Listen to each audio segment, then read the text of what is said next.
can I help you?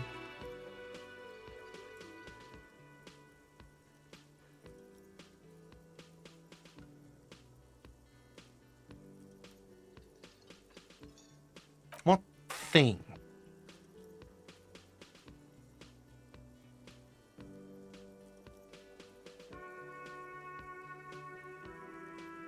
Oh yes, that door, sure. There's nothing mysterious about it. It's just a door.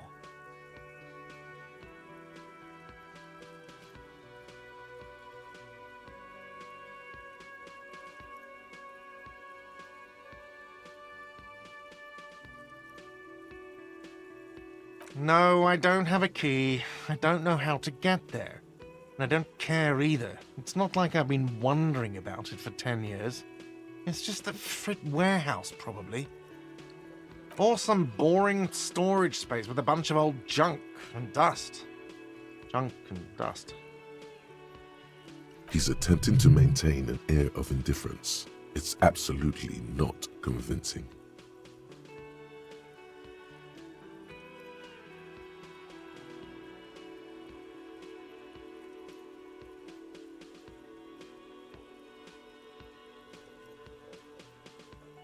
Fine, okay, a little. But my job doesn't leave me time for wondering about one locked door in one of the cafeterias I manage. So I haven't opened it. I have cleaned the whole place 100 times over, though, after the animals. And I haven't found a key, so good luck with that.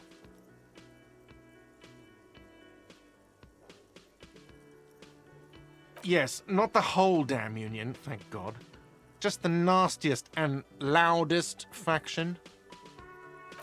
They come here in the evenings. Dumb, unruly types. Think they're big shit.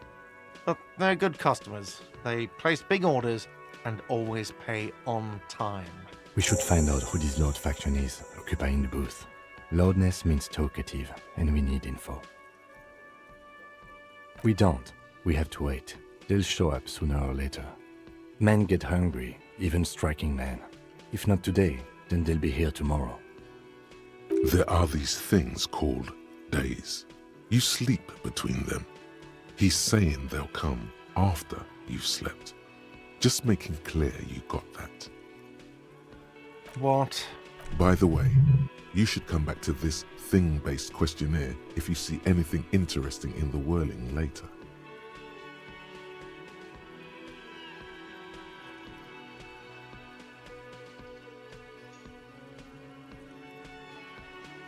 Mine? No, it belongs to the Whirling in Rags. Thank you for clearing that up. Why do you keep the container locked? Why? To keep the hobos and drunks out. That's why. And the neighbors too. They put their trash there and they don't pay for the garbage company. I thought as much. And are you the only party with access to the trash container? Well, yes. Us and the garbage disposal company. It seems a little callous, doesn't it? Something stirs in you.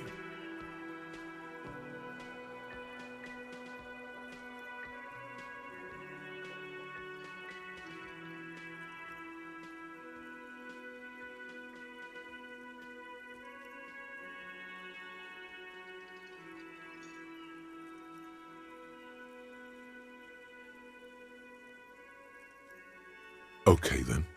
Maybe you're callous yourself.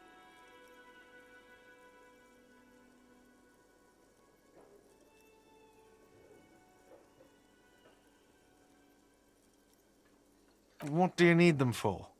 It concerns the case. Please cooperate. Just bring them back once you're done, please.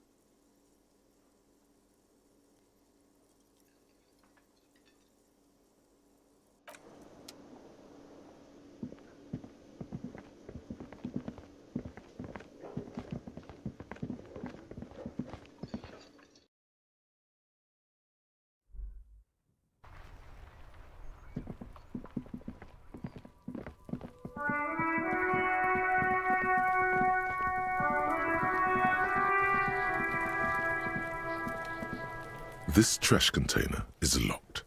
The sliding lid has a padlock that says, "Whirling in Rags."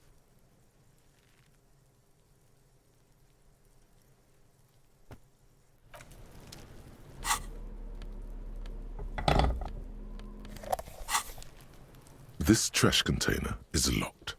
The sliding lid has a padlock that says,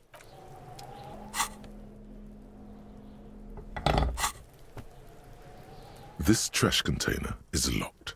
The sliding lid has a padlock that says, whirling with a well-oiled crack, the lock pops open. It should now be possible to simply raise the lid. Don't. Maybe you shouldn't.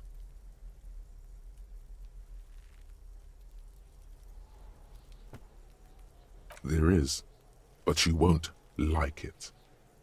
Sweat forms on your brow. Your hand is still on the lid. The smell of rotten food rises to greet you. You see soggy cartons, dirty rags, and organic waste.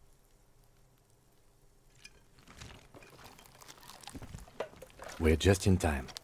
This hasn't been emptied for over a week.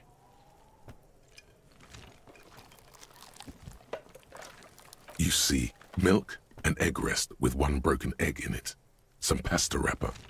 Picking up the soggy packages somehow feels familiar.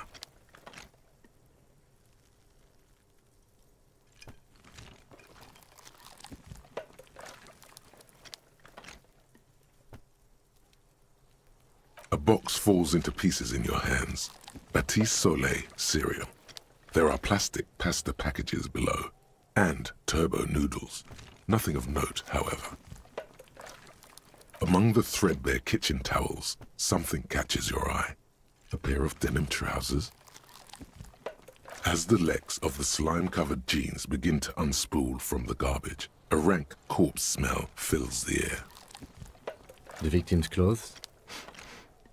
Cadaverine odor is faint. If these belong to the deceased, they were removed when he was still in the early stages of decay.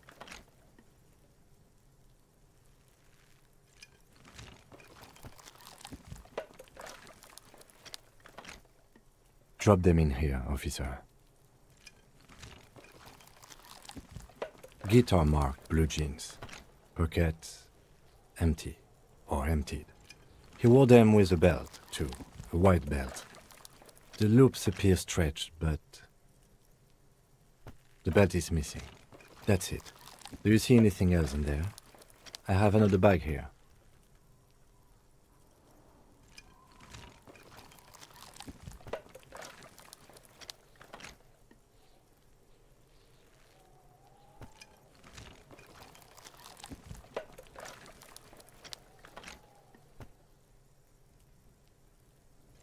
Something slimy catches your eye. A drab, long-sleeved shirt, olive-colored, appears from the food waste, dripping with pus. This is a military-type overgarment. No label or serial number.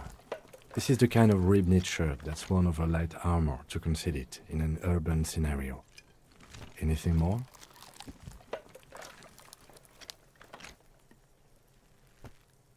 The rest of the rags are just kitchen variety waste. A yellow old mug that catches your eye. But other than that...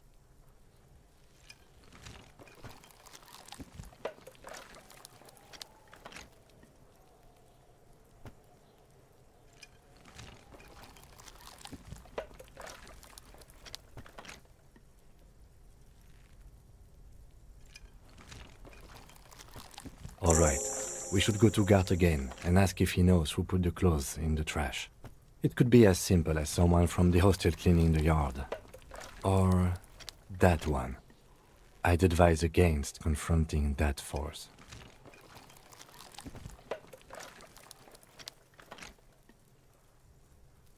Not really.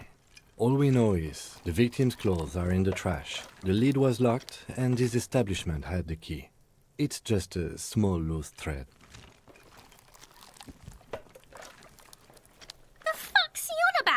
Kids! You hear that, Kuno? He thinks you're an infant or something.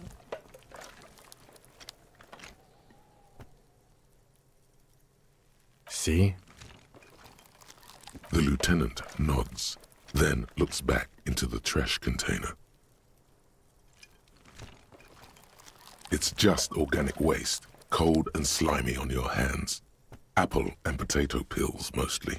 Unidentified sludge, and the occasional chicken bone thrown in for good measure. But hey, nothing. It's nothing. Nothing more to see here. What's this?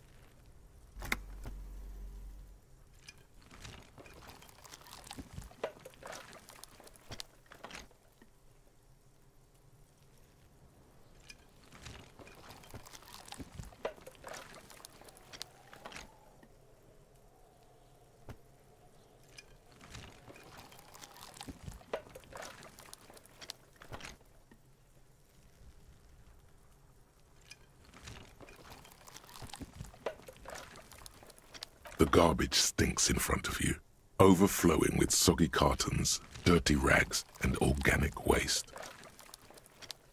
You pick out a broken mug with an oddly racist depiction of the yellow man frolicking in saffron.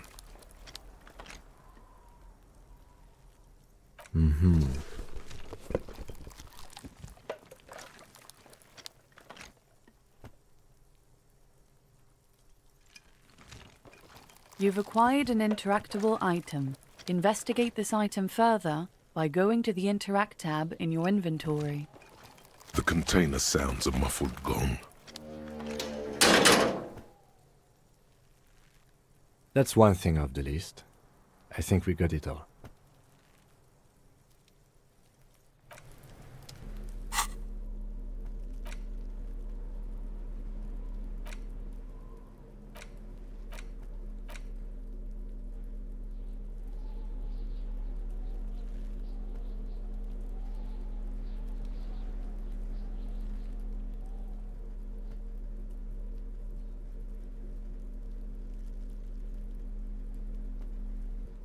It's just a racist mug.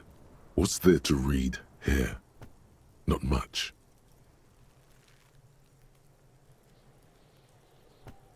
Oh boy, here we go. What are you going to say about a broken, tossed-away mug that you dug out of the garbage?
So again, you dug it out of the trash.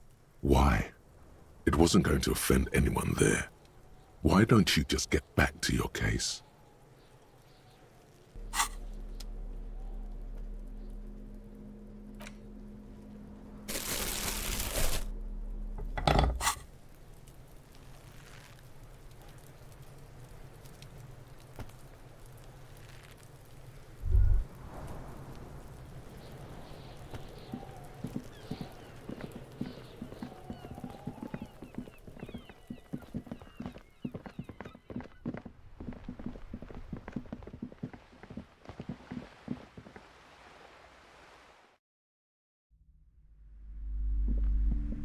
Hello again, esteemed officer.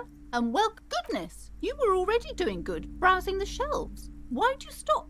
Don't you feel compelled? Go. She smiles and nods, seemingly relieved.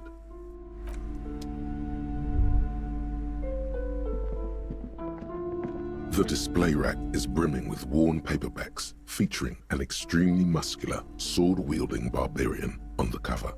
Nearly all the titles contain the word Hyundai somewhere. Oh yes, certainly. Another good sale.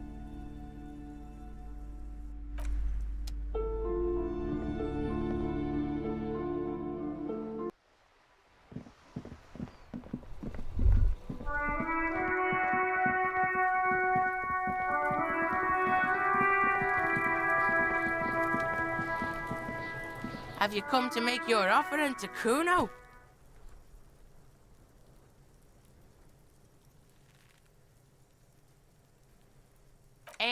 Kuno doesn't fucking read. Fucking book shit. Fucks with your mind. Kuno knows this four-eyed fuck. Totally hooked on the book. Can't get enough of this shit. Fucking sad, really. Kuno could make mad money off him. Exploit his disease. Who are you talking about, Kuno? A guy Kuno knows. Martin. From out of town. From Grad or some shit. This boy of 12 does not know anyone from Grad, sire. We suspect the boy himself might be this mystery Martin.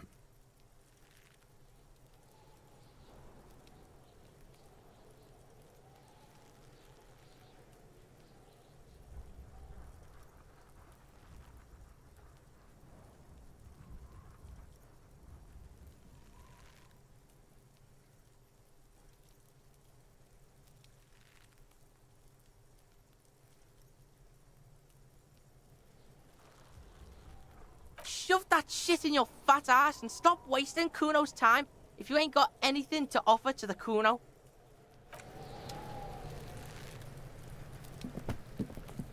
I'll die before I squeal, pig.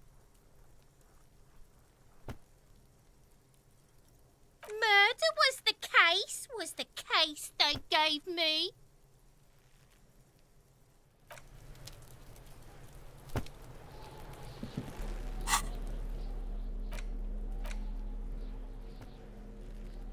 The cover of this tattered paperback features the man from Yelmdar standing atop a pile of bloody corpses.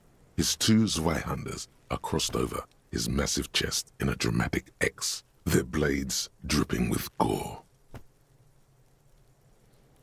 Behind him rise the harsh, snow-capped peaks of his native Northlands. In bold red letters, the title, Hjelmdalaman, the man from Hjelmdal, unfurls like a banner. In the foreground, a nearly nude woman lies spread in supplication, her privates strategically covered by her flowing black hair. The story opens in media res. The man from Hjelmdal and his band of northern reavers are in the bowels of an ancient temple, surrounded by an army of gibbering whites, led by the deathless necromancer. One by one, the brave Northmen fall to the relentless crush of undead, only to join their number as reanimated corpses.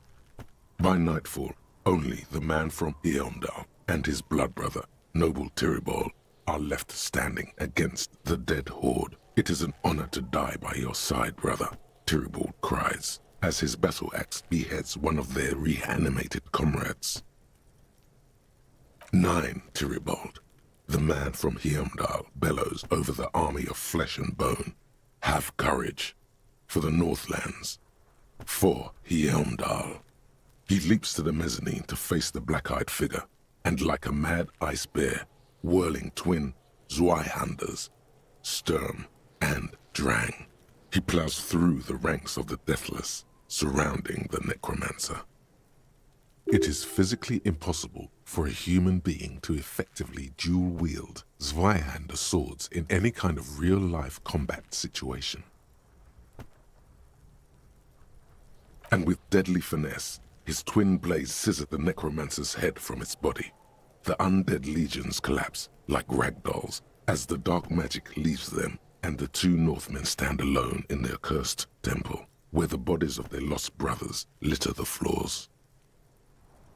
A few chapters later, the man from Hjelmdal and Tyribol are in a completely different setting, high above an arid desert, riding a pair of griffins that always seem to appear at narratively convenient moments. This book makes a mockery of the very idea of good plotting, though something tells you coherence was never the point. The Northmen find themselves in the court of a powerful southern king, Lord Hrothgar. The old king beseeches the man from Hjelmdal to rid his kingdom of the Nachtherra, a subterranean clan of blind wizards who traded their souls for demonic powers.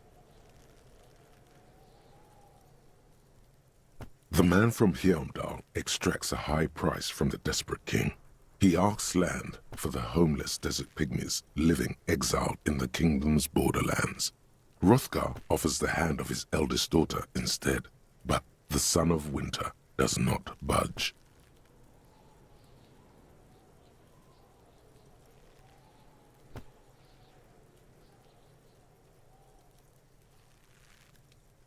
You skip past a section detailing an elaborate banquet with many toasts, as well as the long and perilous journey from Hrothgar's keep to the ancient forest of Yesdar, where our heroes infiltrate the Nachtherre's dire hall. In the center of the great hall stands a blood altar on which a pair of Nachtherre are disemboweled. As the vile ceremony ends, the sound of steel unsheathing draws the Nachtherre's attention. Swiftly, the visitors toss off their cloaks and unsheathe glimmering northern steel. It's the man from Heimdall and his valiant blood brother. In an instant, the Nachtherre summon a horde of gibbering orcanoids who rush our heroes. The hall fills with the clang of blades and the screams of, "Oh, for fuck's sake."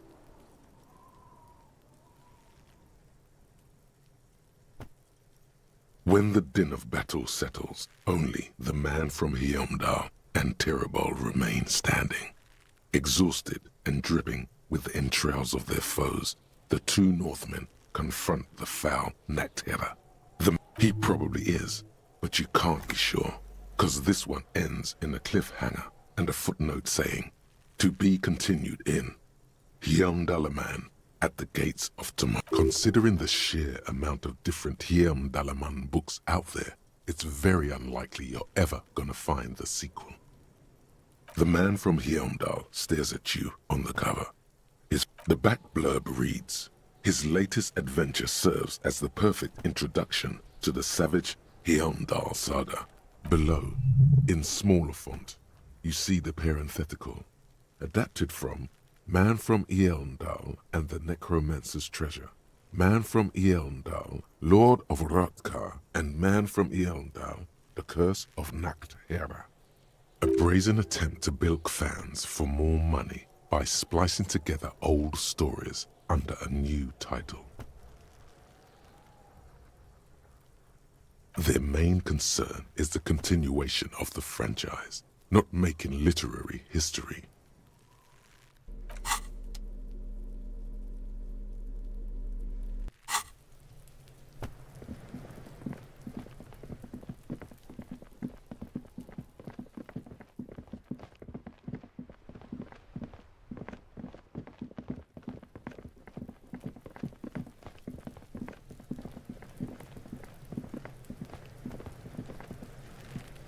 Have you come to make your offering to Kuno? Kuno doesn't fuck Kuno, no. Who are you A guy. This boy of 12 does not know anyone from Grad, sire. We suspect the boy himself might be this mystery Martin. Fine. Kuno's gonna take it off your fat ass. At least he's gonna make some paper off this shit. Now what you want?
Shitload pig.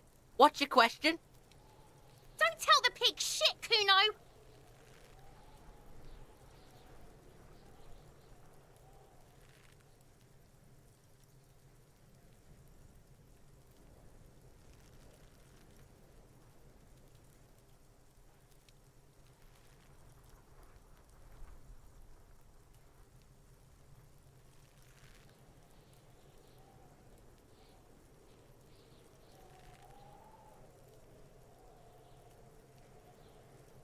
If I were to want to waste my time, which I do not, I would ask them who he is, how he got there, and the usual. The usual being, have you seen anything out of the ordinary? Or have you seen anything suspicious? Kuno's fuck imp. Kuno uses the fuck imp for target practice. He's trying to hide the fact that he doesn't know.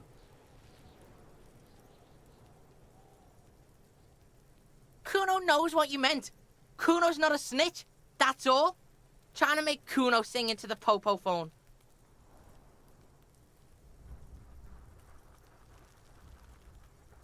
Probably climbed.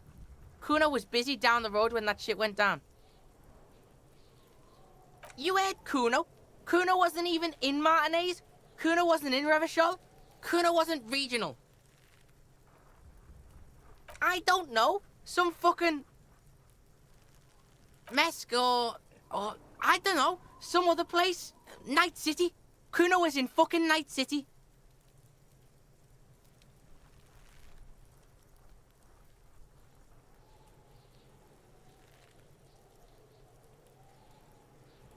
There is no Night City anywhere. That sounds like the name of a city in some pulp science fiction novel. Kuno gives this info out on a need-to-know basis, and you don't need to know.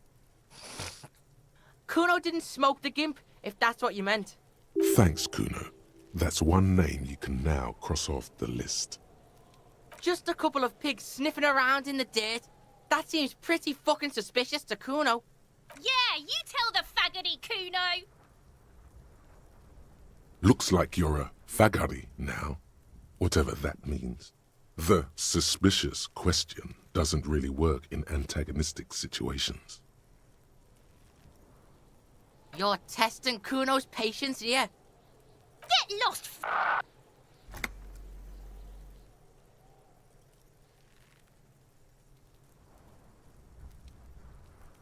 Yeah? The kingdom of Kuno? The fuck do you want with it? Yeah, Kuno doesn't know shit about that. That shit is beneath Kuno.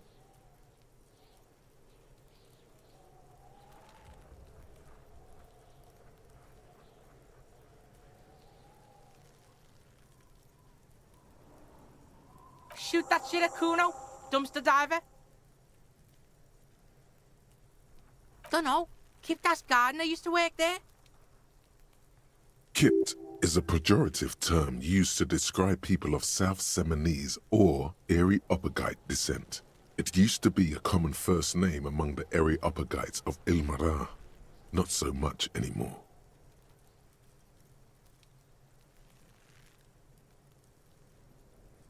Yeah, that's what Kuno said. She couldn't handle the heat, so she took off. Kuno can take it. Shit's nothing to Kuno. Look, Kuno doesn't explain shit. Kuno just says shit.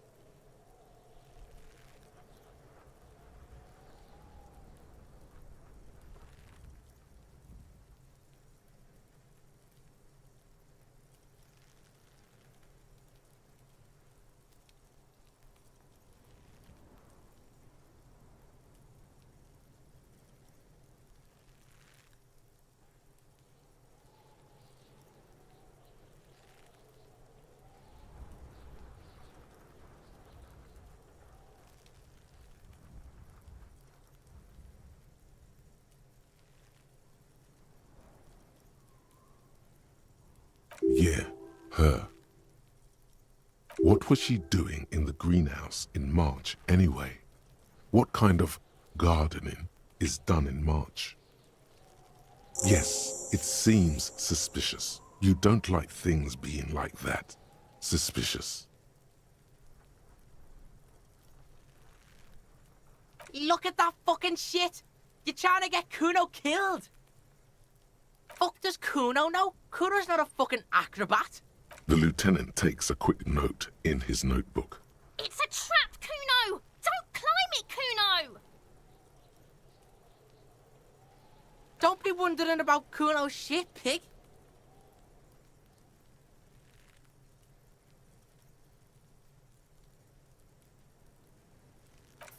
Kuno care about your hunch. That's your shit. You figured it out. Yeah, whatever. Kuno doesn't give a shit.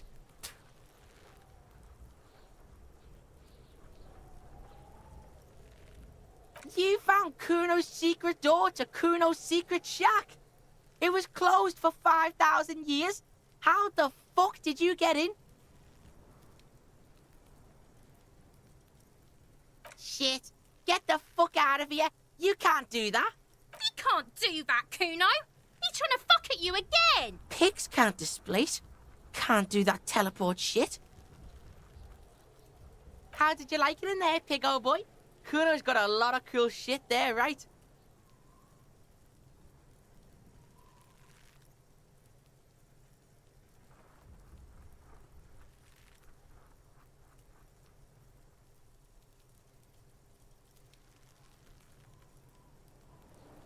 Of course you fucking can. How do you think Kuno made all the docky boys his gimps? Just got a fly, pig.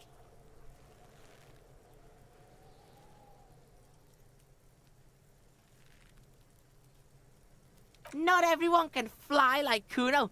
You're old. You'll never make it. Moose piss has made you scared in the head. Moose piss is probably alcohol. That's all there is to it then. Don't be a pansy.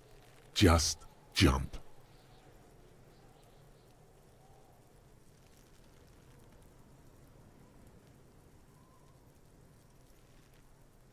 Is it? You got pretty fucked. Kuno's surprised you've still got your head after all that. Don't sweat it, drunk pig. Kuno will keep your nasty secrets. Kuno's not snitching. He's saying you climbed up there. He probably saw you do it. Yet, that conclusively explains how the coat got up there.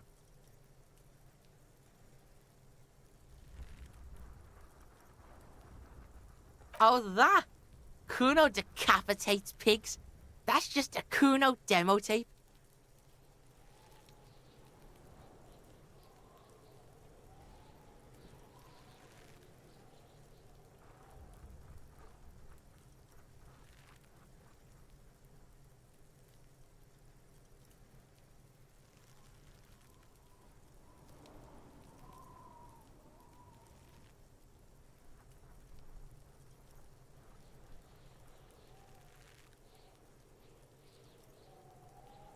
Too brutal for you, huh? Kuno fuck your tongue off.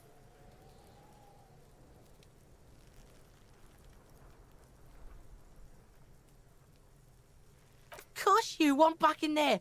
Everyone wants back in there. Good call, Pigmeister. Don't come and talk to Kuno about his kingdom. Kuno doesn't.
Hello again, officer. How are things? Well, This might be the last snow we get. At least I hope so. Snow has nutrients in it. Helps everything green up in the spring. At least that's what my grandma always told me. Yes, think about the cute grandma, not the weird snow.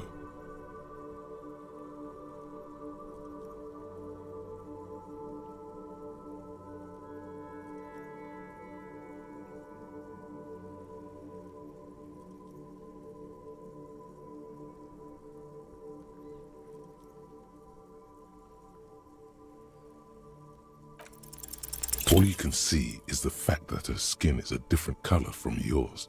That's literally all. You're gonna have to run with that.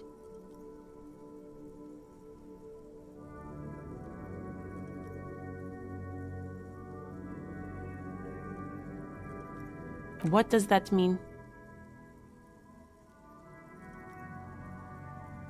I don't know. Whatever's on the radio, I guess. What does this have to do with snow or gardening in March? She seems more perplexed than cornered.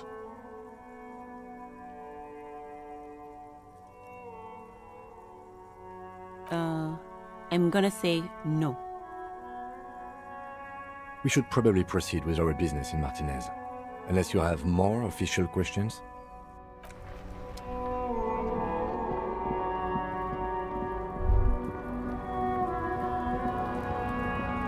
Looking for something? Oh man, that's great. Look at that guy go. Haven't seen anything that funny in a while. God damn. Thanks for that, but He doesn't live in Martinez.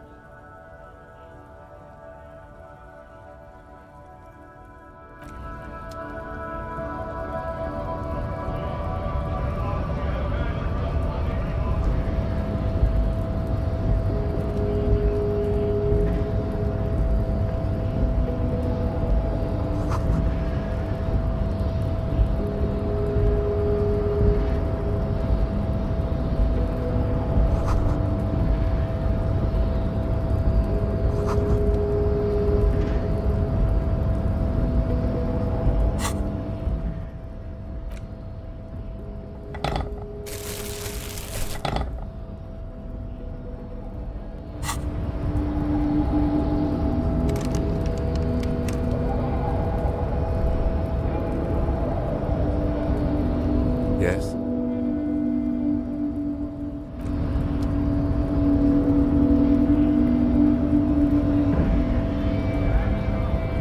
Hola, Wandering Man. How can I help you?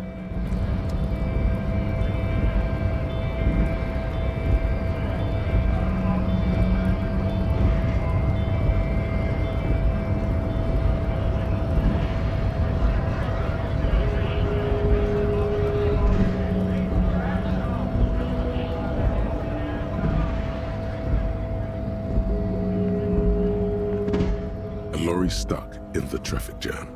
This big, heavy grad-made machine is well kept for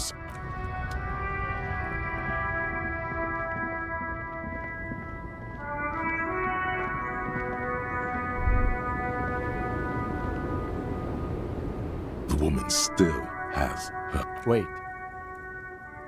She's just a distracted old woman. Better to leave her alone. Why?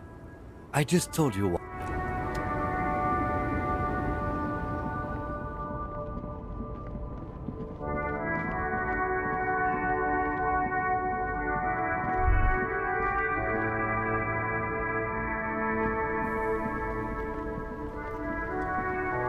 Hello again, my man. What's on your mind? Huh? Oh. No, I ain't got any money. They don't want to pay for unfinished work. The bosses, man.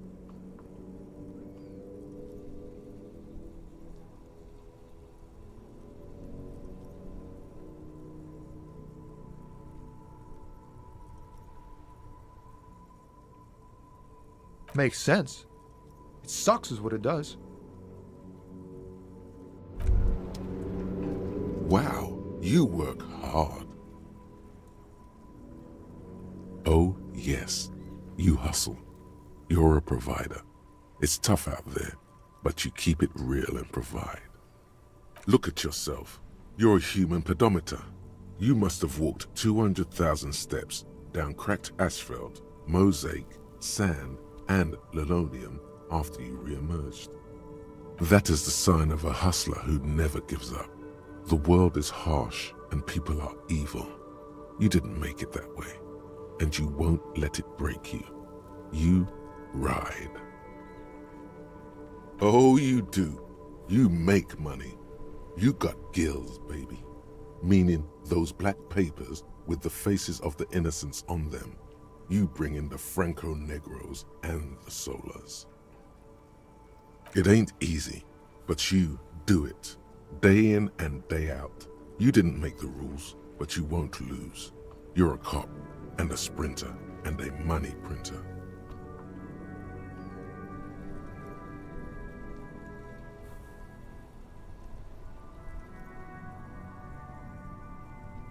Sure.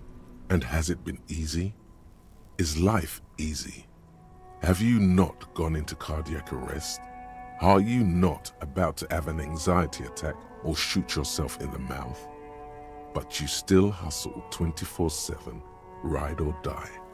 Now, ask yourself, are you rich? That's right. You work harder than anyone. You almost rode yourself to the grave and you're still practically a hobo. Why is that?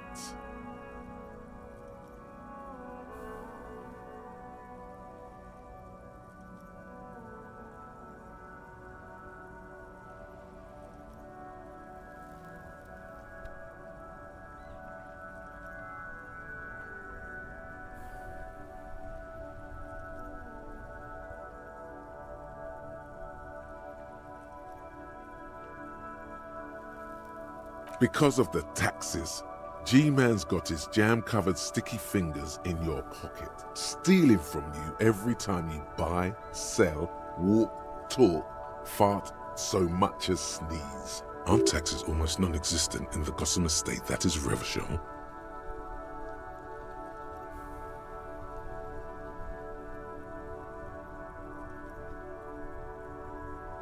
You and I both, but they got those indirect modes of taxation. Sales tax, excise duty, extraction tax. This tax that doesn't even have a name. Plus, there's the stuff people in other countries pay for that makes them ask for more money from you here. The Gotham estate's a myth. In total, the coalition government is taking 98% of all your money.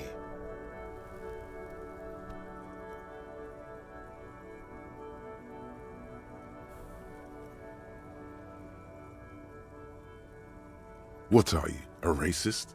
Don't be a racist. Be a cool immigrant, ultra-liberal free market advocate. Ride or die. Keep it street.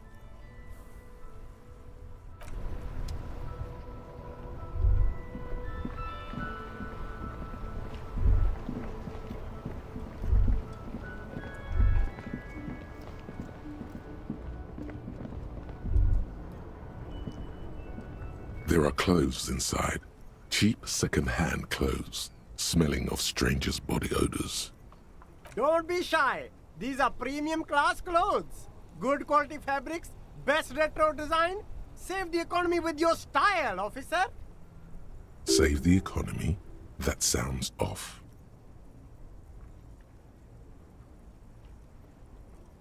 Haven't you heard, officer? We've got to be economically conscious. Recycle your cash, keep it in circulation. Don't buy new things. Buy eco.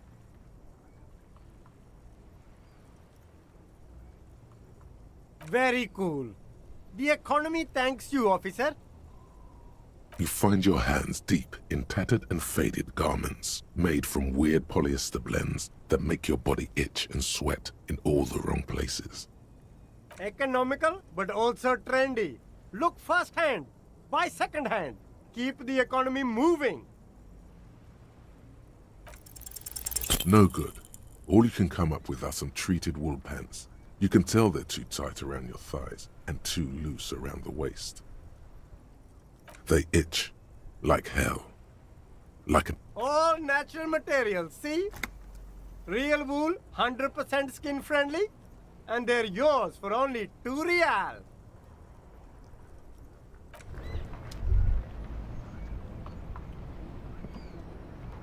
You see 2 lowly, defeated speakers, thralls, slaves basically, perched atop them like conquerors surveying the land. A pair of... I can see you've a taste for luxury, officer. Can't keep your eyes off those sneakers? A pair of Faun Ultras. The design is impossibly sleek and simple. A futuristic silhouette with a sleek monochrome colorway, a jet black upper, and a silver-lined midsole. Those sneakers, mister. Those sneakers are the latest Faun sneakers. Super air, super fine, super cool. Only 50 real. Only? That's madness. Faun Ultra. We're the future. You remember the slogan from some magazine.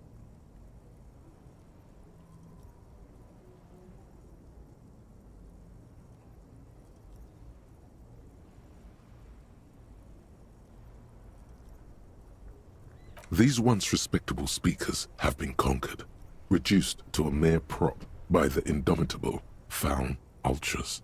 No, don't look at the speakers, officer. Look at the sneakers.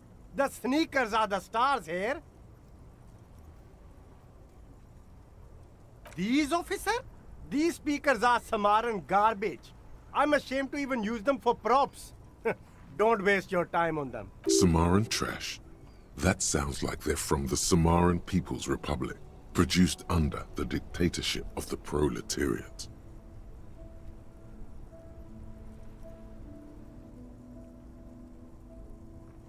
No way, officer! These aren't for sale. They're bad speakers. Low-fi socialist junk.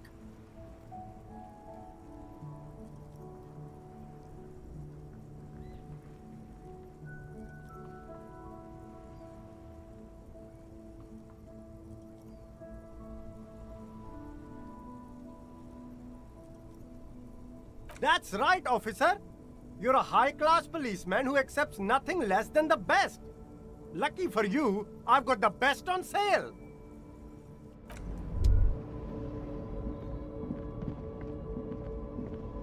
There's a pile of cheap sunglasses in a small box, a variety of shapes and colors. You like sunglasses, officer? I've got the latest styles right here. These are all boring. Boring third-rate ho-hum sunglasses made of cheap Syrahese plastic, the kind of plastic that melts in the sun. Those UV stickers are almost certainly just there for the show. If anything, these lenses probably direct more UV light into your pupils. These are all first-rate sunglasses. Premium design, superb material, very cool, UV resistant. These will definitely keep your eyes safe and cool while doing your dangerous police work. No luck. All you find is this lime-colored cellophane visor, produced by a bargain sportswear brand called Amphibian, apparently. There's a malformed green frog on its bent cap. Oh, that visor is perfect for you, officer. It'll definitely keep the sun out of your eyes while you're shooting criminals. Bang, bang! And you don't like it? Sure, Square Joe. No problem. Let's get you some real shades.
A couple of indicator lights are missing from this control panel.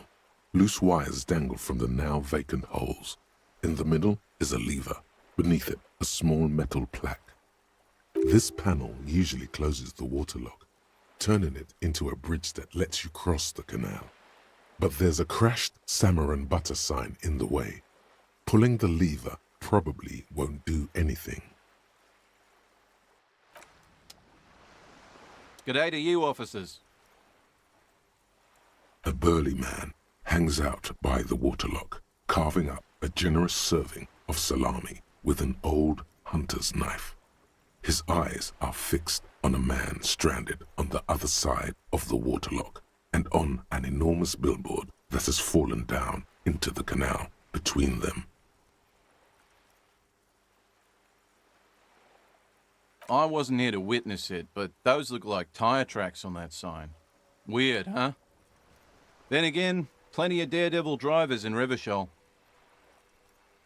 The words daredevil driver sound ominous to you. Too bad it also takes a year and a day to repair anything round here, especially a waterlock.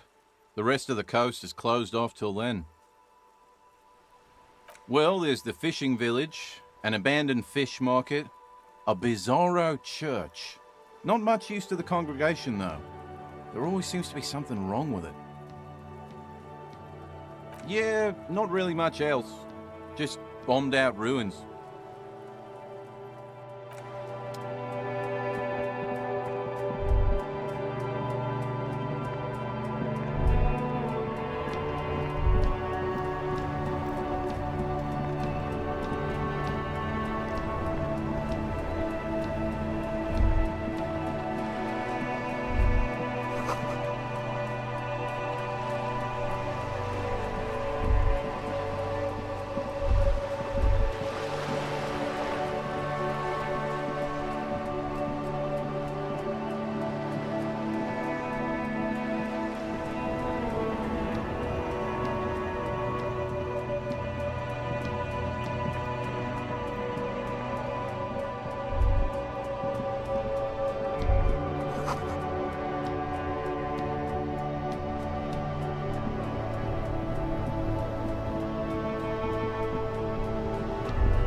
The sight of bullet holes stirs something in you, making you forget the lieutenant's surname.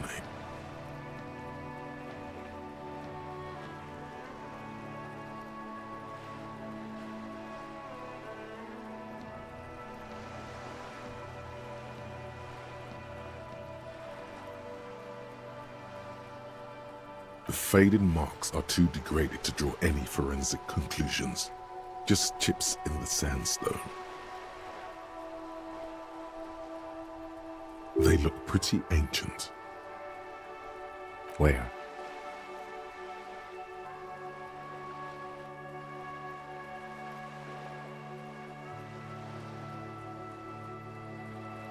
There?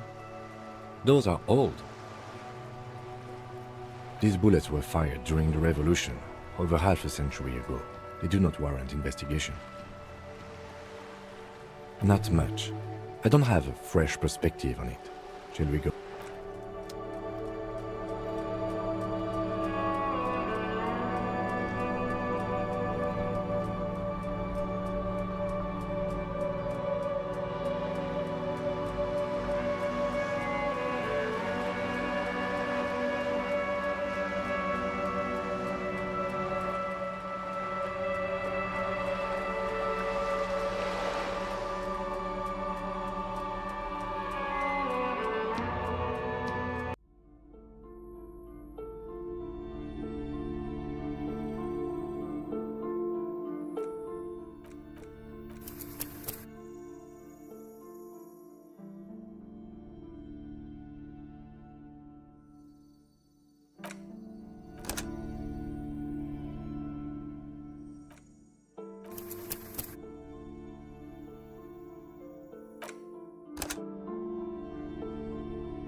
Hello again, sweetie.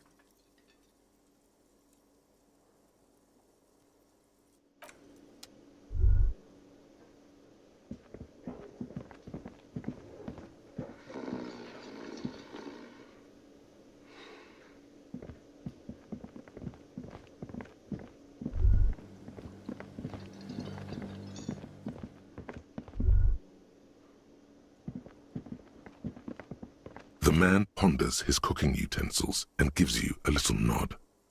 He looks up at you, then looks away quickly, shrugging and muttering something to himself.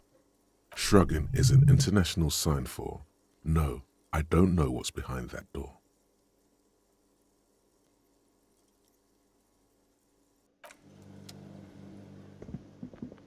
You see a heavy steel door with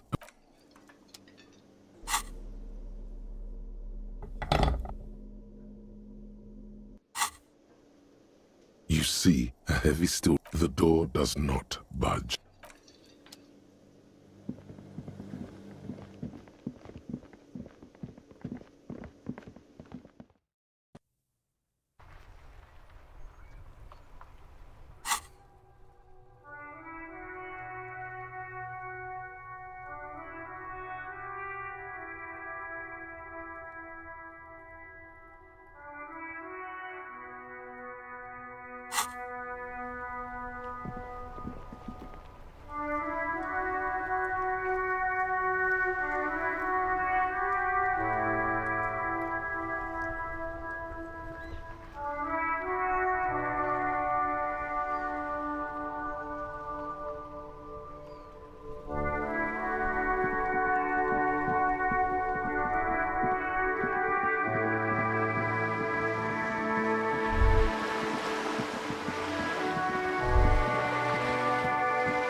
Trying to sneak up on me?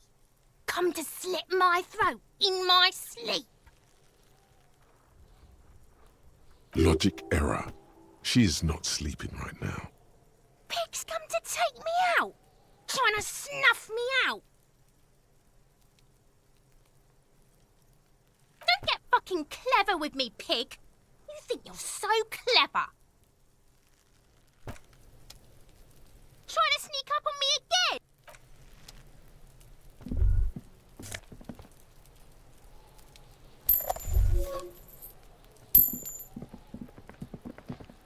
This is a wall on the side of an apartment building.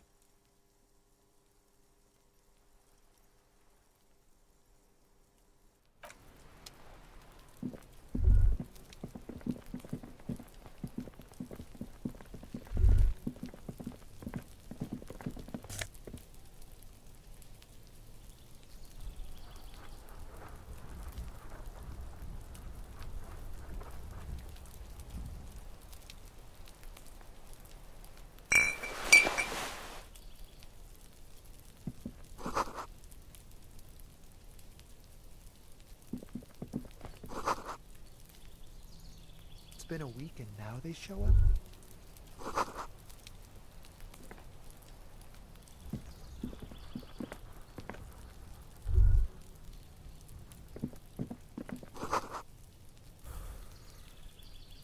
I can't get involved in this.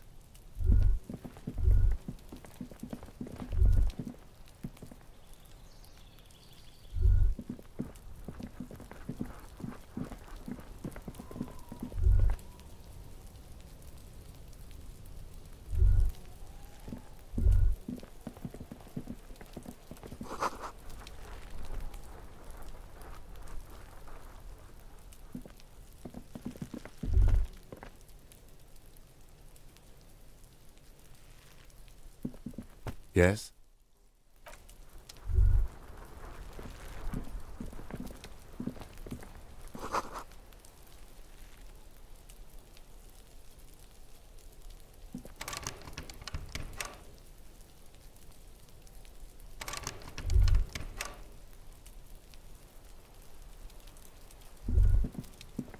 The spread pattern of these bullet holes makes your chest ache.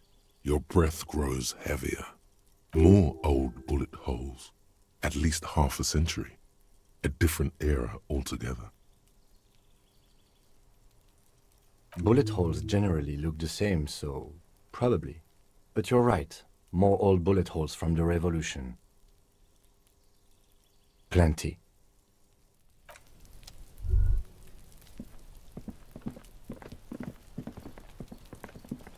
There must be another way into the building.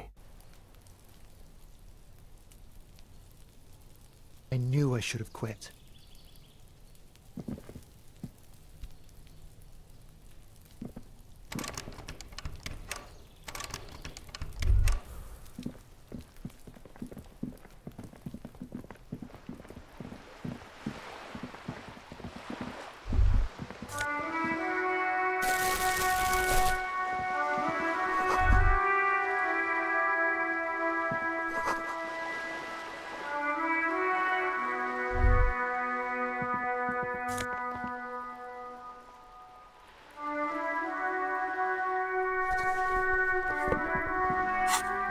Hey, up here, Piggo.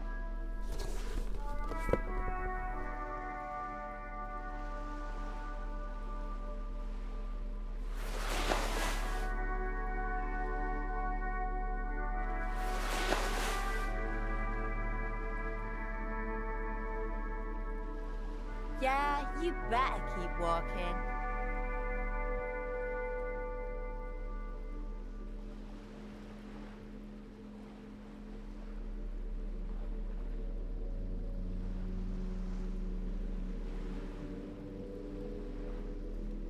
Look at me when I'm talking to you.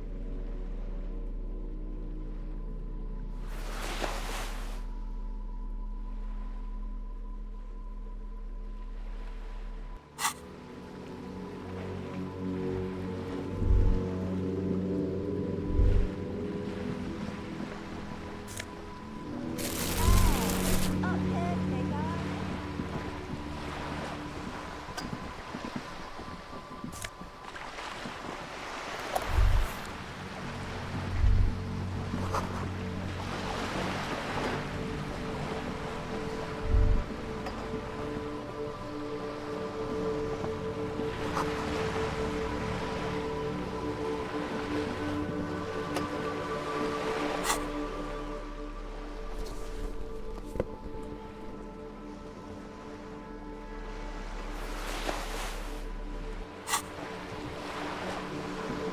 A striking woman leans against the cabin top of her sailing boat, smiling as you approach.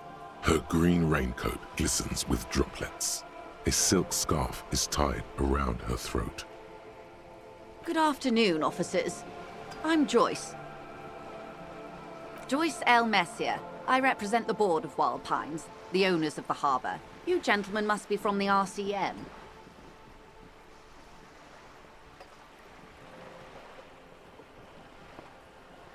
Nothing, honestly. I've said it to every drunk in town, and you're the first one who's responded. Relax. She meant it in jest. I'm glad to see you here. I was dispatched to handle a strike, not a lynching. Anything I can do to assist the RCM in this matter, I will, gladly. That is good to hear, madame. My colleague will take the lead on this interview. I should let you know that he is recovering from an unusual medical episode. Very unusual. But I can assure you of his ultimate competency. There's a trace of irony in his voice. Mischief, even. The lieutenant is hatching some scheme. How interesting. I wish you a swift recovery. In the meanwhile, you have my full cooperation, and the full cooperation of the Wild Pines Group. What we do. I'm afraid I don't speak for Wild Pines as a whole. It's a giant undertaking.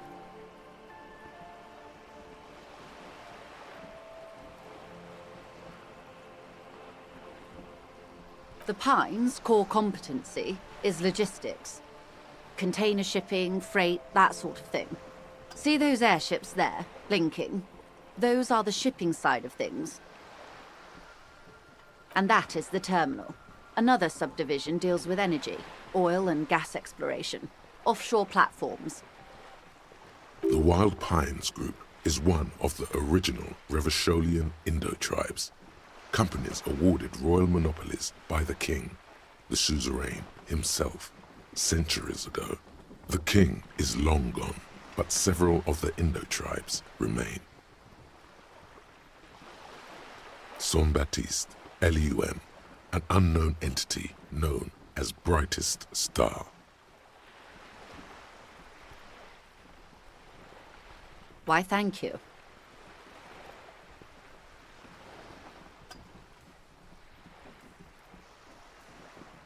She nods.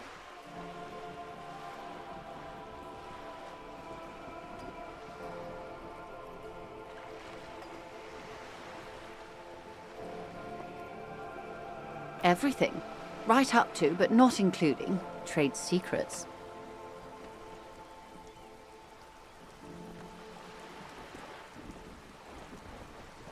I believe the official title is Senior Labor Negotiator. In practice, I'm a grocery clerk. I relay the union's demands to Wild Pines and return with Wild Pines' counteroffer. And how are the talks going? They're not. That's the problem. The union stopped all negotiations a week ago, after that awful lynching took place. Now they won't even let me into the harbour. There's a 2-meter-20 racist behemoth blocking the gates.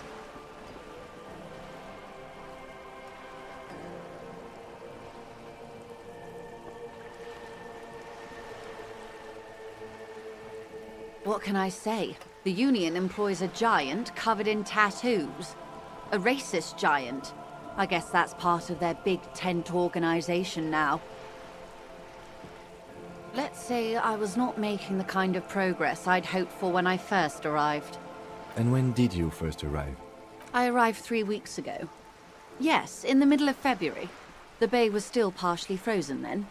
I prefer to do these things on site, like the RCM.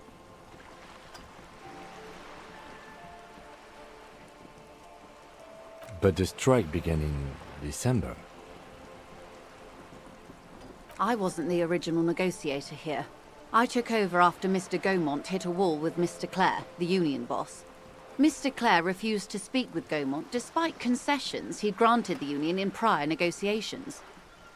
This isn't the first time the union has gone on strike? Heavens no. There have been 2 prior strikes. Both times the union won significant concessions, including overtime pay and a medical plan. This time their demands are more, I guess you could say, aggressive.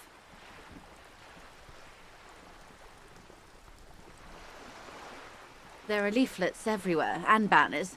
What did they say again? Oh yes. Every worker, a member of the board. Most of the workers probably don't know what that means.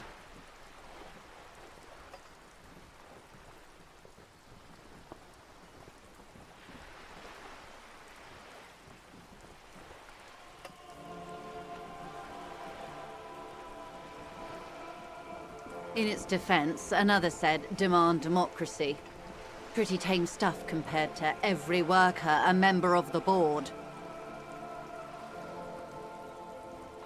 Fortunately, they explained it. Every time the Wild Pines Group makes a decision about anything, it needs the signature of each of the 2,200 workers in its Martinez terminal. Just so you understand, this is but one of 22 terminals owned by Wild Pines. Essentially, not only are they kings of the company, they are also kings of the 72,000 employees of Wild Pines Group.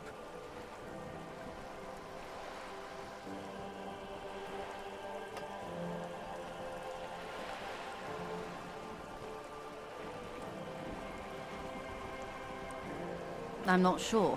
Naturally, I assume that was just their opening position. A hard-nosed tactic with a side of mockery. But there's been no follow-up, just the same nonsensical slogan repeated over and over again. And now, people are getting lynched, I hear.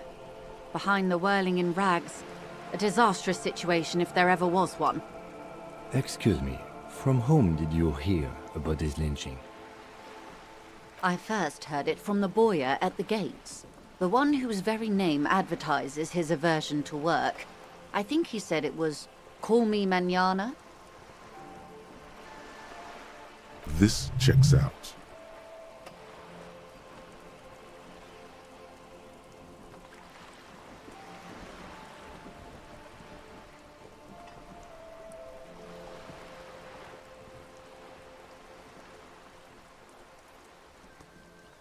Everard Clare is a man of the utmost integrity. If you can say one thing about him, it's that he always puts the interests of the workers first. Of course not. Everard is fantastically corrupt. I imagine he has a thick, viscous goo where you and I have blood.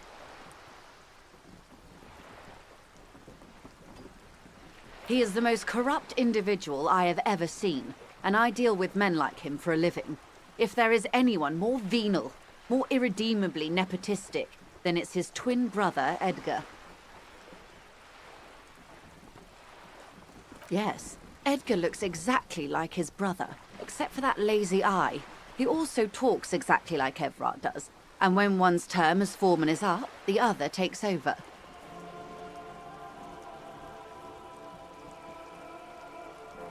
It's how they circumvent the term limits, you see, with a funny little switcheroo. While in office, they've embezzled God knows how much of their workers' dues.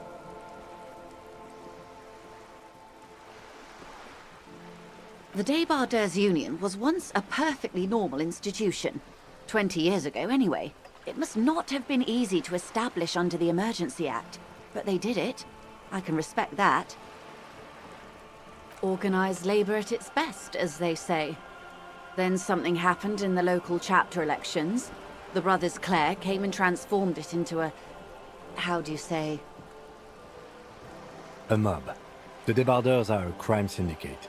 Sad as it may be, I suspect we'll be forced to cooperate with them. Refreshingly honest, officer. The company has tried appeasing in the past, but I'm afraid our concessions have only emboldened Everard and his brother. And your opinion, detective, if I may ask? I'm a curious and talkative person, you see. Would you say the Débardeurs Union is...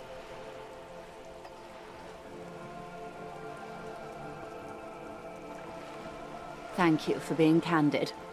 Sadly, Wild Pines have cooperated with what amounts to a crime syndicate for 2 decades. However much you feed the wolf always hungers. The scabs? You mean the huddled masses of Jamrock come to plead for work where the Union refuses to?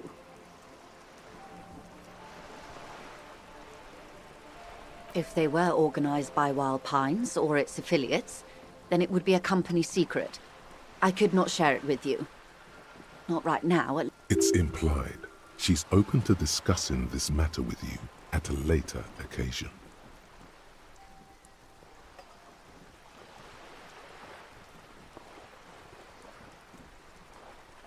I'm glad you asked. There was a woman, the previous forewoman of the Union. She disappeared.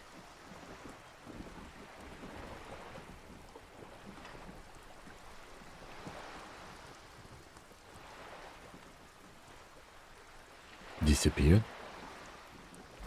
Yes. On the last day of the local chapter elections, her daughter phoned in and said she wasn't running anymore, or coming to work. Ever. End of story. Downright haunting, if you ask me. The Wild Pines suspected foul play, but what could they do? It was a union matter. The point of the presentation is, these kinds of things happen around the Clares. Watch out when you're dealing with him. Thank you for your concern, ma'am. We'll be just fine. Mr. Clare told him to... how did he put it? Fuck off, midget. Gaumont is short of stature, you see.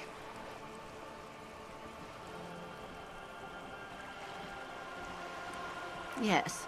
Keep in mind, This is a negotiator Mr. Clare has worked with before, and who was more than fair with him and the Union. Of course. How else can I help? Quite a few things, I'm afraid. The information I'm to share with you includes sensitive trade secrets. For the sake of my employer, I have to ask for your names and badge numbers. Of course, ma'am. We should have introduced ourselves. I am Lieutenant Kitsuragi from Precinct 57. And this is my colleague from Precinct 41. I'm afraid he doesn't have his badge at the moment. I hope mine will suffice. How curious. Why is that, Detective? Awkwardness washes over the conversation. The woman doesn't like this turn of events. I see. So, are you saying you lost your badge during the course of this episode?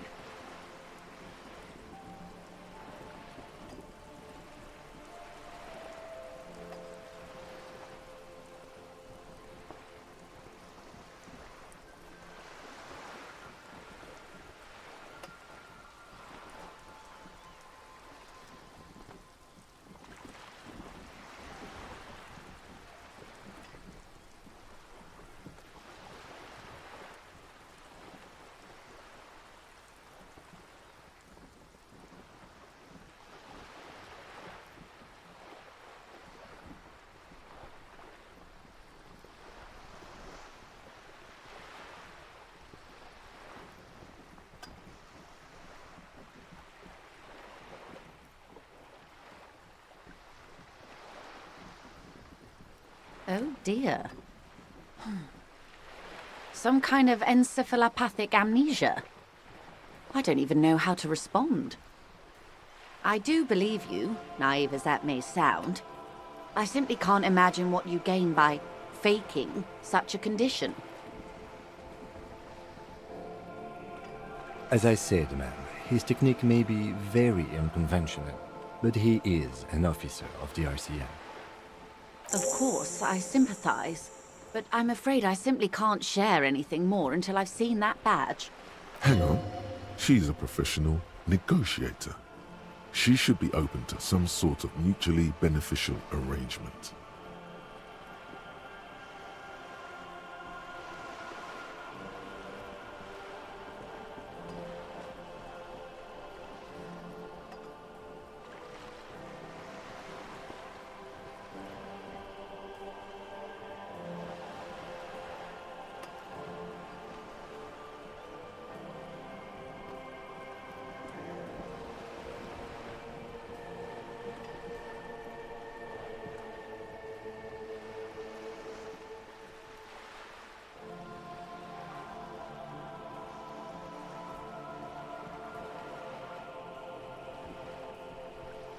Of course. But before we do, officers, let me be perfectly clear. The situation is extremely volatile. The sooner we can speak about this lynching business, the better for all of us. Of course, Detective. Take care.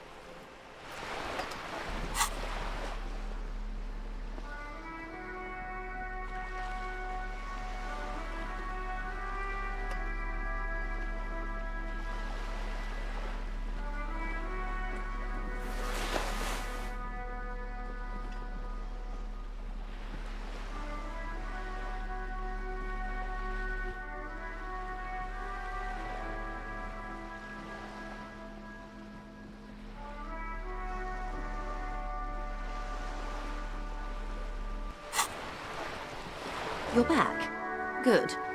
What can I help you with?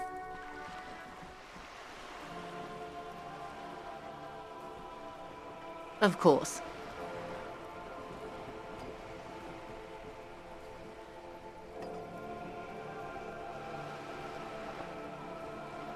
Of course. How else can I help? I'm afraid I can't say any more until we've taken care of formal protocol.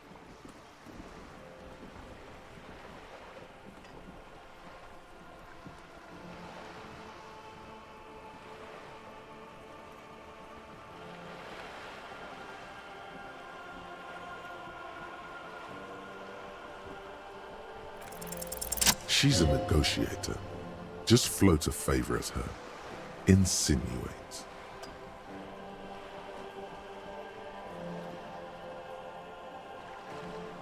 I will be frank with you.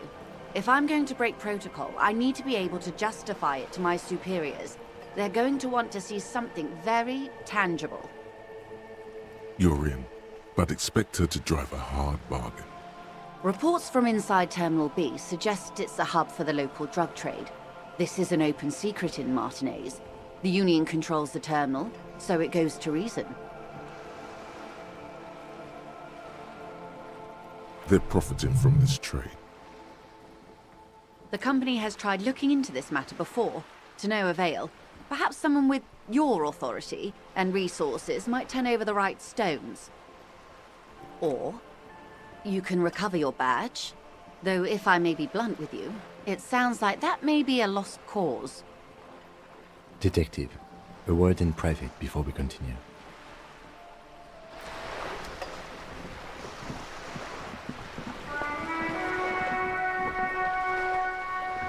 This is not going quite as I hoped it would, Detective. Honestly, I was expecting you to use your unorthodox technique to keep her off balance, and not volunteer us to be her henchmen.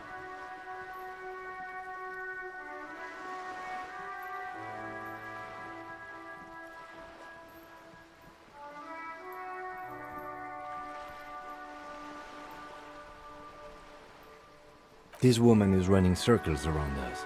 She might have known about your misplaced badge all along, or she's simply an adept improviser. Either way, we've played straight into her hands.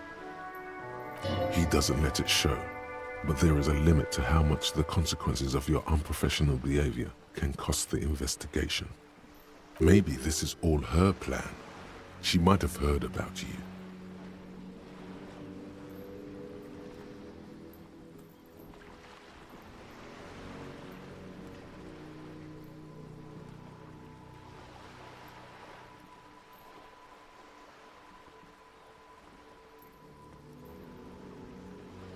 Oh, that would be fantastic, but do we have the time? The world is large and your badge is 8 by 6 centimeters. The situation might have changed drastically by the time you locate it. Time is of the essence. You could request a new one from your station, but that would literally take months.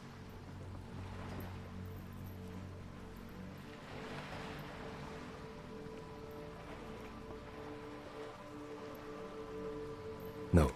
If there is reasonable suspicion, we must investigate. Otherwise, she could claim we are siding with the Union, or that we are on their take. We'd never hear the end of it. What I propose is, we ask her, then we investigate, briefly. But do not share the outcome of this investigation with her. We tell her it's done, and demand for her information on the lynching. I'm sure you will, Detective.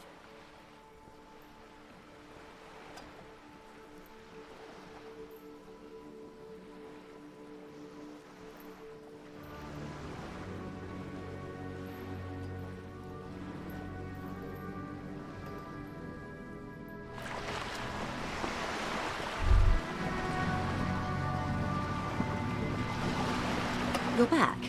Good. What can I help you with? It's quite straightforward. Someone is using Terminal B to smuggle raw ingredients from the Samar and Isola into Revachol with the Union's blessing. Wild Pines has suspected it for years.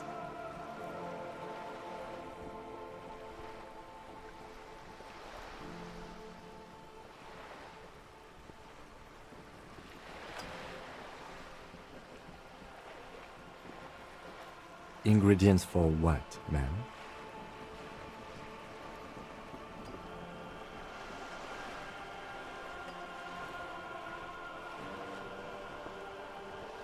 Meth and dextroamphetamine, GBL, and various synthetic psychedelics.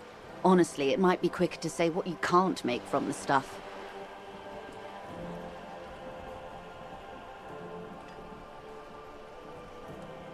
Yes, but you won't get anything out of Evrat and the Dock Workers Union. Still, every chain has its weak link. The handoff. the motor lorries at the roundabout.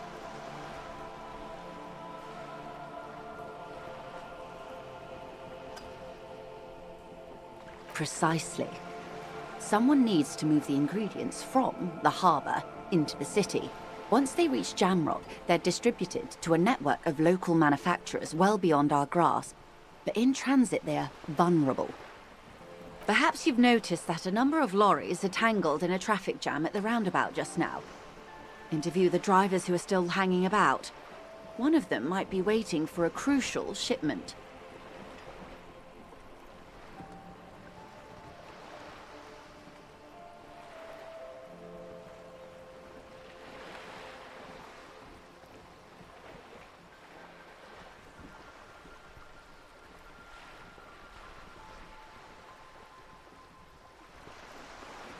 I'll be explicit.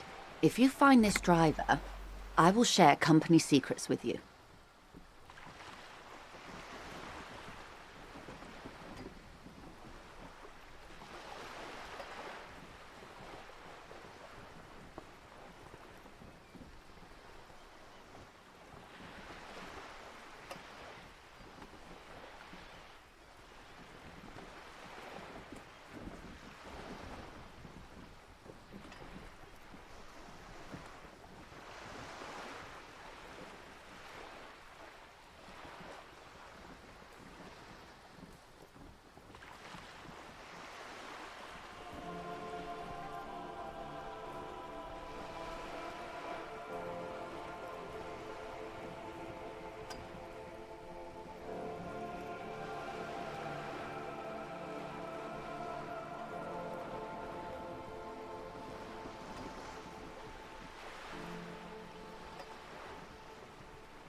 Uncovering Union secrets could also give you an upper hand when dealing with them.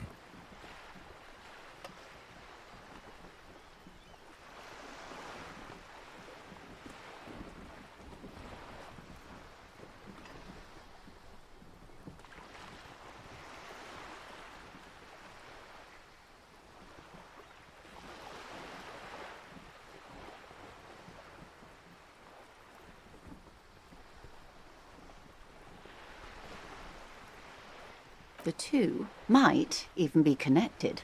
Or not. Though, if you have evidence to the contrary, I'm eager to hear it. As eager as I am to share it, Lieutenant, once the job is done.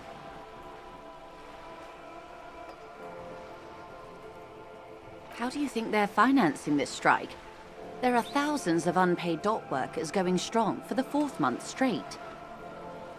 There was a shakedown of local businesses preceding the strike. Many were squeezed to bankruptcy to fund it. With all due respect to these desert cacti, the contents of a few cash registers cannot provide for 2,000 men. The local businesses can scarcely provide for themselves. Precisely. Smuggled out of that very gate at night, most likely, then loaded onto lorries and driven to Jamrock. You simply need to find one driver who will open up to you.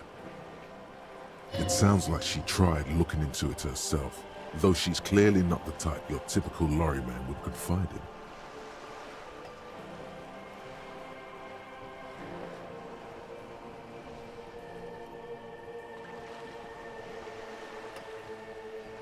We did. On more than one occasion. Apparently, there's some sort of inter-precinct disagreement about whose jurisdiction this area falls under. We know the company has launched its own probe into the union's alleged involvement. We also know it's come up empty. It's not just the RCM. No one's been able to find any hard evidence. Well, here's your chance, officers. No. We asked East Motor Track to raise the drawbridge. The road company is a partner of one of our subsidiaries. However, this is a limited time opportunity. Once the complaint has been processed by the trade committee, they'll have no choice but to lower the drawbridge, and the operation will continue. Thousands of litres of raw ingredients will pour onto the streets of Revachol. Not the east across the river, but the west.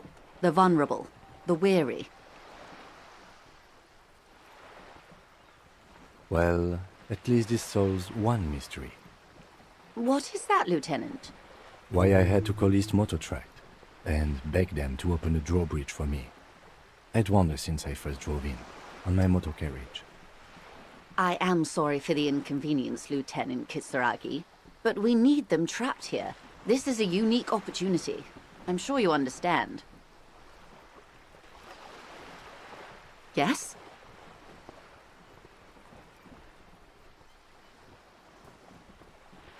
Excellent. According to my reports, there are at least 3 lorry drivers lingering near the roundabout. Hopefully one of them will know something. It may come to nothing, or it may just blow the case wide open. I can keep the drawbridge up for a few more days at least. You should have the time you need. In the meantime, let me know if there's any other way I may be of assistance.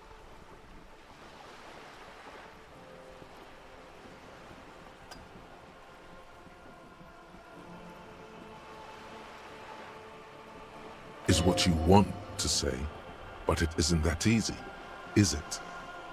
Look at that lady. Take a gander. Squint your eyes, bub.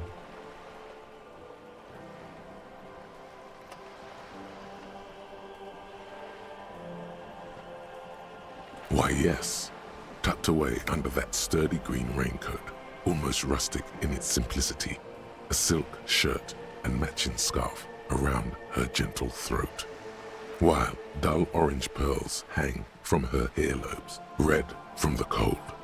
Her light green eyes scan you, full of knowledge and worry. Wealth, these are the kind eyes of the rich man that seem to say everything is possible. Within reason.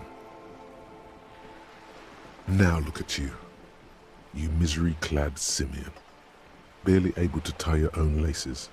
Your armpits are lakes. A scythe of booze precedes you. Your hair sticks to your forehead, and your underwear feels uncomfortable. You're poor, poor as balls. You can't ask this person for money. You're too.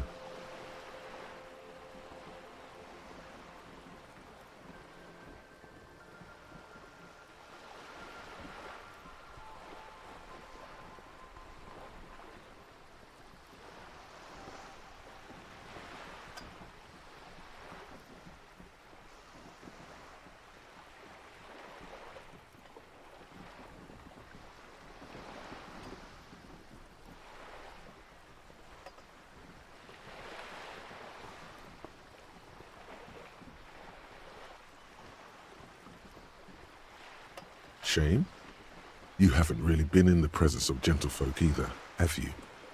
What shame is there to be felt in front of these dock workers, cops, and hotel clerks? but to belittle yourself in these eyes of Odinil. As I was saying, if there's any way I may be of assistance, please don't hesitate to ask.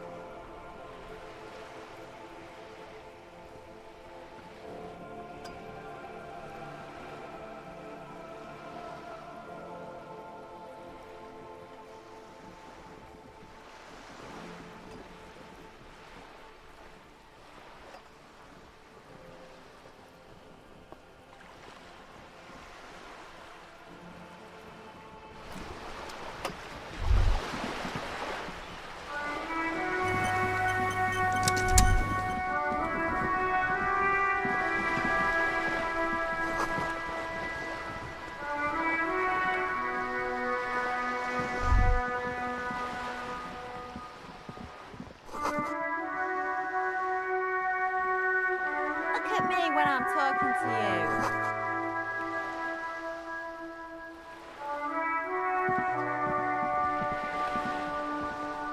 A sturdy metal door guards the southwest entrance to the apartment.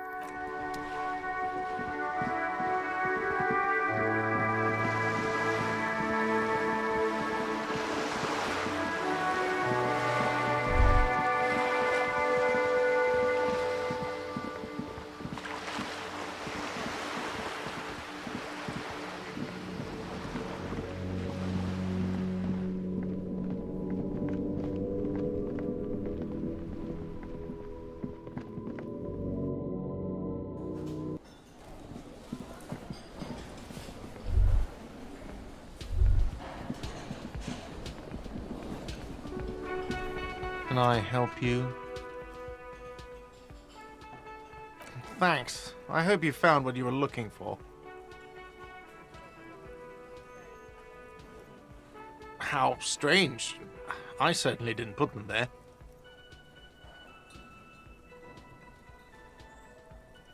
The trash collection service? CS Municipal. I don't see why they would put anything in the trash, though. Ah, the elusive CS Municipal. I doubt we'll be able to track down who was sent here last and when. This will have to be one of those little threads that solves itself down the road. Thank you anyway.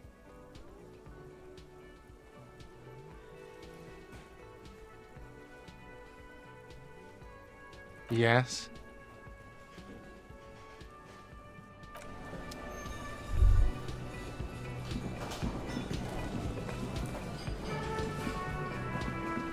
You see a heavy steel door with a prominent dimple lock. It's painted blue. The door does not.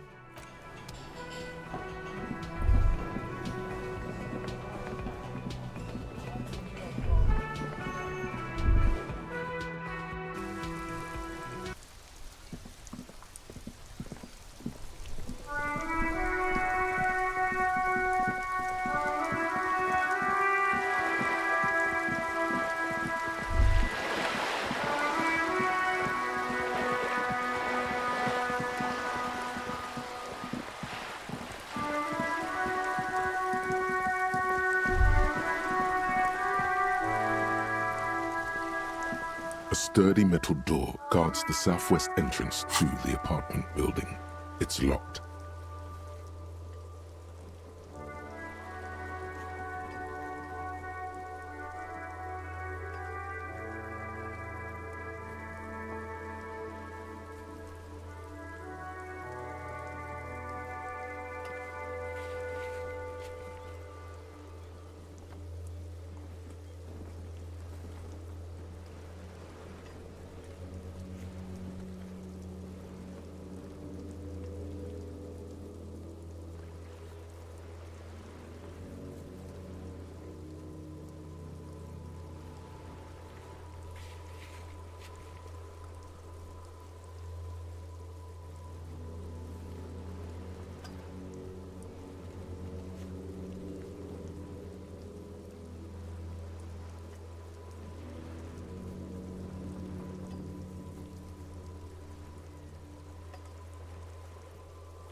The door rattles against your knuckles, but there's no response.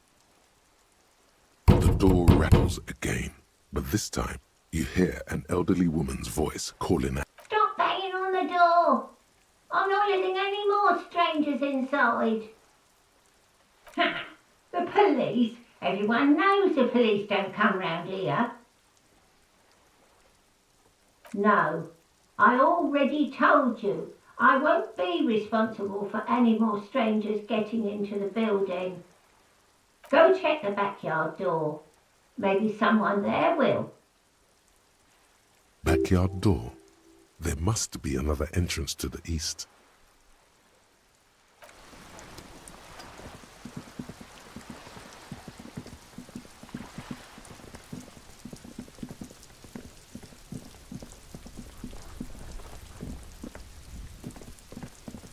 You see a young man on a balcony nursing a cigarette. His eyes have been following you for a while. Not looking for any trouble, officer.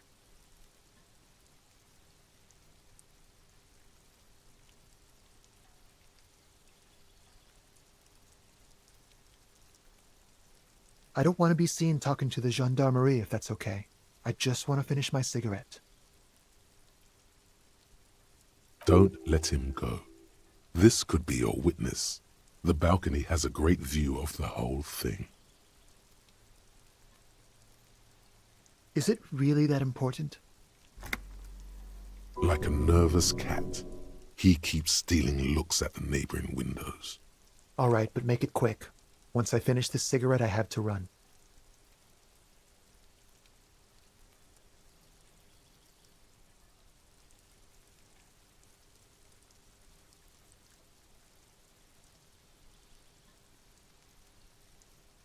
I'd even go so far as to say that the view is a little too good, my dear gendarme.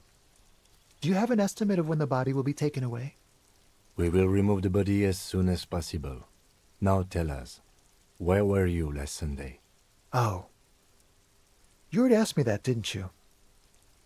Wait, is someone else investigating the lynching?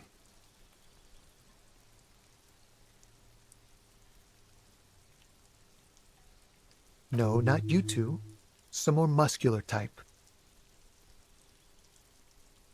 And when did you speak to this more muscular gentleman? Last week? I don't know. Look.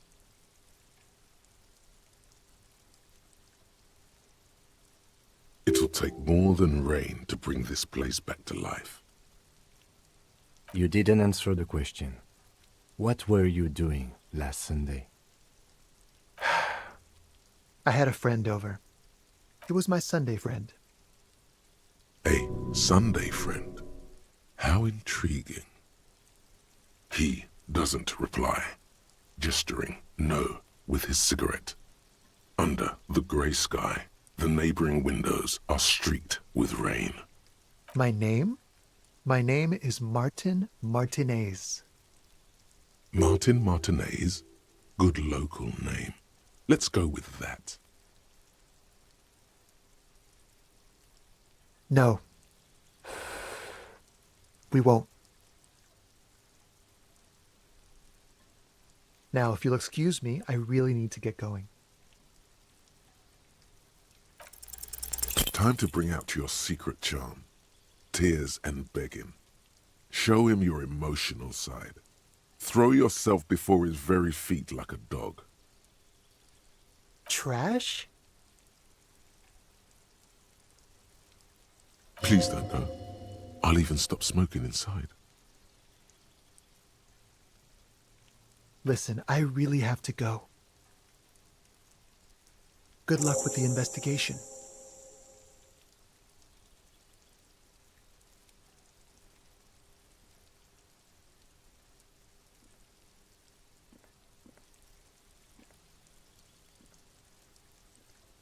He's gone. No point in running. Tenements like these often have multiple exits.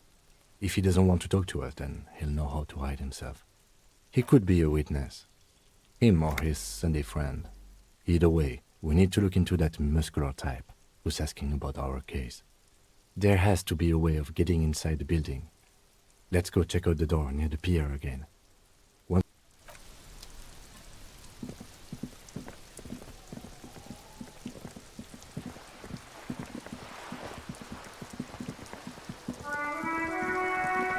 A sturdy metal door guards the southwest entrance to the apartment. This could be a way into the apartment building the smoking man vanished into.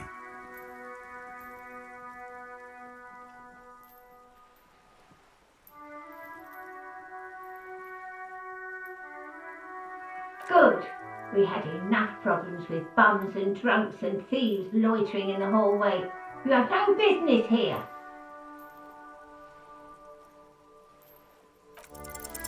You're well versed in the kind of threatening legalese that implies criminal liability, but in fact has no meaning whatsoever.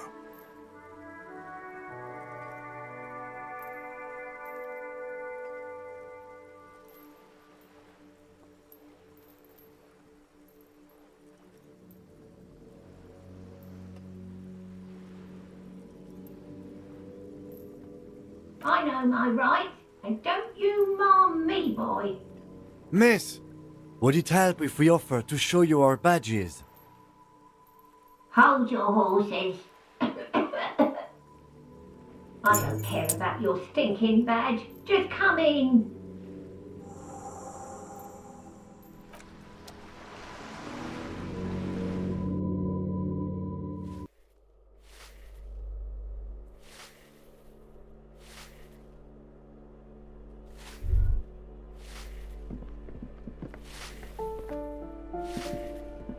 Give me a moment. The cold never does any good for my bronchitis.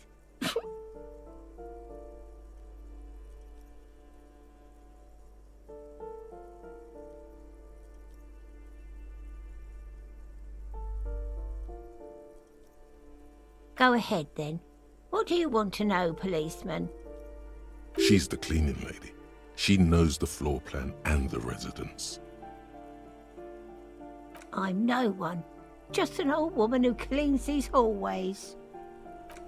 If you can call it living. I have a little room upstairs right next to the coal room. It's barely bigger than a closet, but I don't complain, no. I have my bed and my aching bones to keep me company, and that's all I need from this world.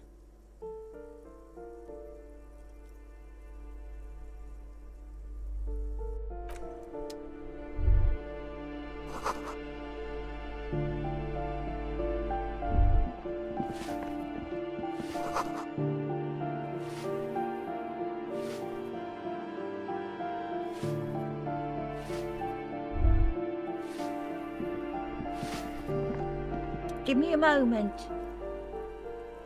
Oh, you'll find plenty of Martins here. Don't you worry. Pea-brain, someone played a trick on you. Martinez is a name for anyone who comes from Martinez, like Tim Jamrock or Raoul Ravachol.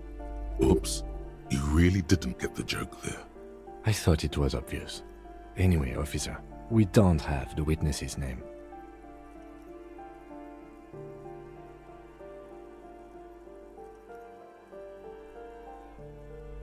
Yes, I know who you mean.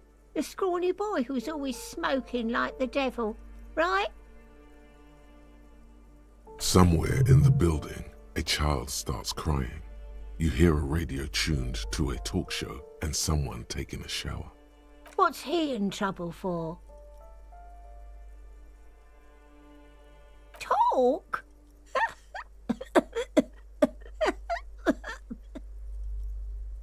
He lives upstairs in room 28. Go to the balcony. It's one of those doors there. He's usually home in the evening. Thank you.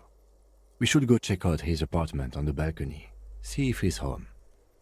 Ask away, policeman. The hell am I supposed to know? Another nut job, I assume. She mumbles some kind of a response, then hacks something into her handkerchief.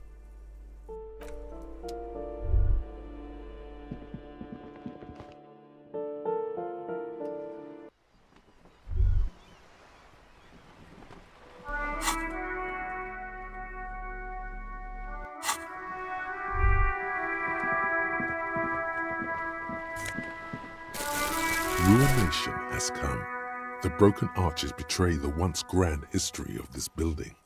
It towered over the harbor until it happened. A great force from the northeast fired into the city. Heavy artillery shelled the coastline, fired from the water, a straight shot into Revachol. The tenement acted as a defensive wall against the worst of the shelling until it was destroyed, and they had a direct firing line. The waves of the Martinez Inlet rolled over the fallen remains of the building. The dark waters obscured the better part of the remains. What didn't fall into the ocean was used as scrap. What wasn't used as scrap was thrown into the ocean. Those arches acted as support for something greater than what you see now. Only 3 stories stand where 9 to 12 once did.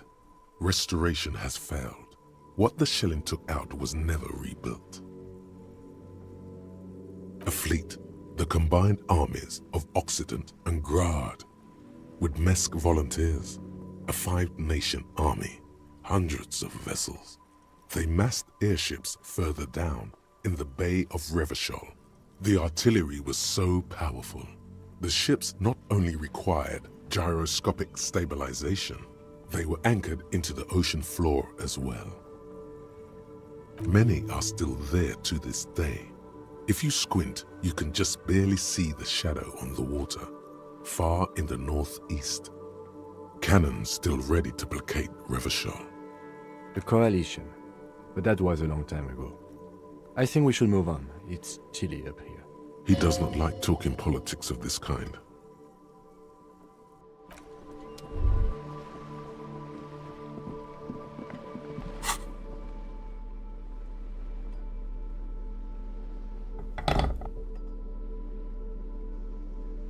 Yeah, you bet.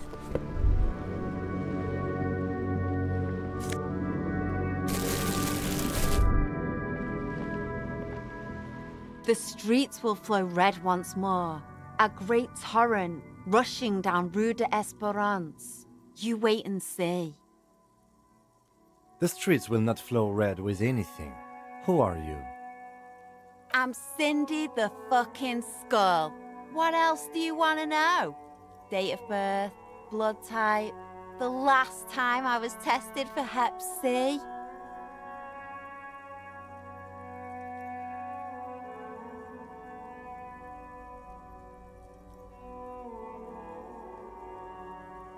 Ask away, pigman, but I don't promise to answer. That smell coming from her paint bucket, it's not paint, it's heavy fuel oil.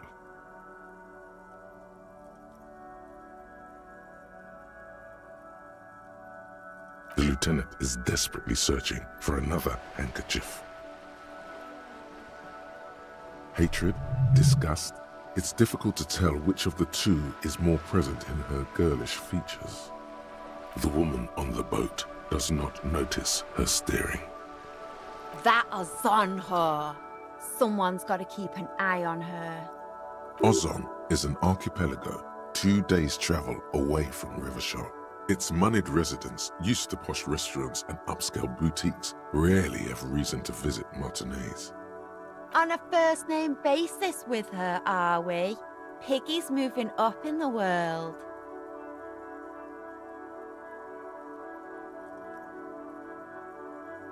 Pig's not half as dumb as he looks.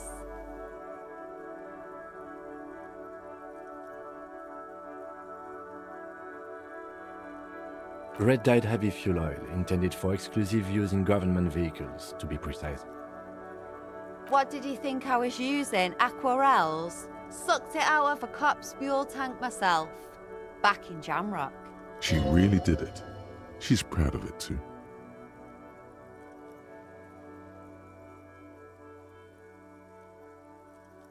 You ain't seen nothing yet, Piggy Boo.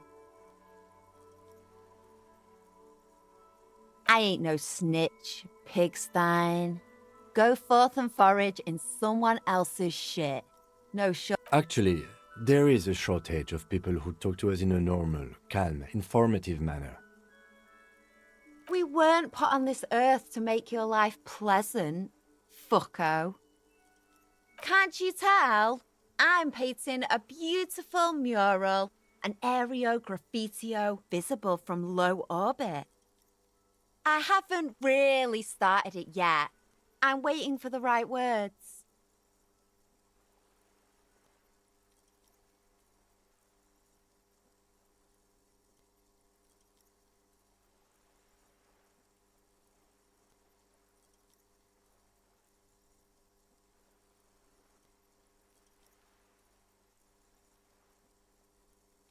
Have you ever tried your hand at graffitio? When faced with a blank wall, most people write unimaginative stuff, like pigs go home and Mona was here. We rarely see pigs round here, though. Just union cads. And my name's not Mona, so... She wants it to be something true and total.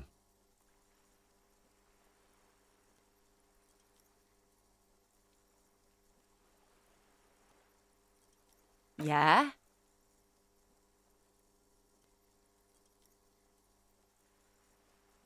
Thanks. I'm sure the inspiration will come to me now that I have an official RCM stamp of approval. You've lessened her desire to deface the building. Watch your back, Ungulate. You've got eyes on you.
hear someone walking around inside, rearranging the furniture. The number on the panel says 10.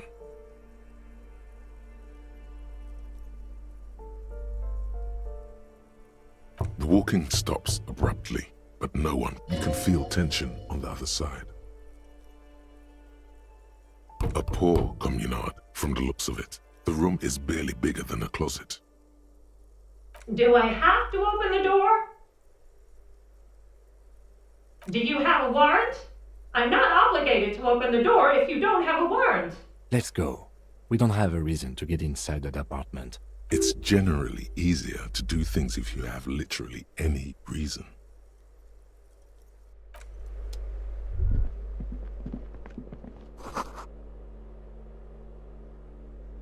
This door has been closed with a padlock. A chalk-drawn number on the board says number 11. It's a solid lump of metal, but the shackle is deeply corroded.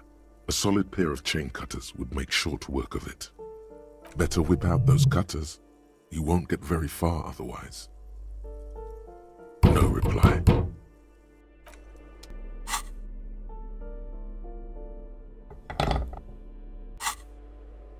This door has been closed with a padlock.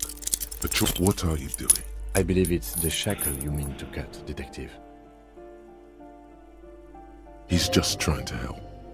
Don't take it bad. Relax.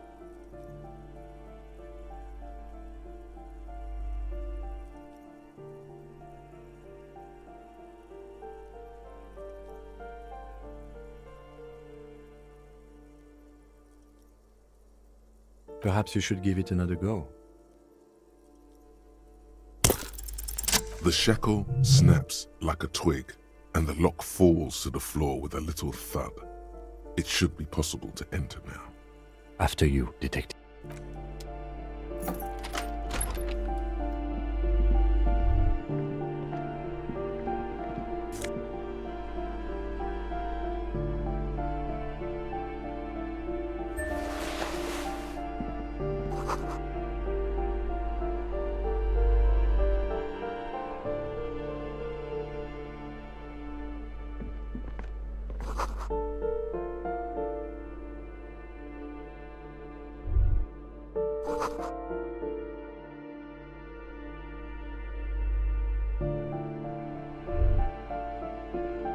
A plaster-cast bust depicts a middle-aged man with impressive sideburns.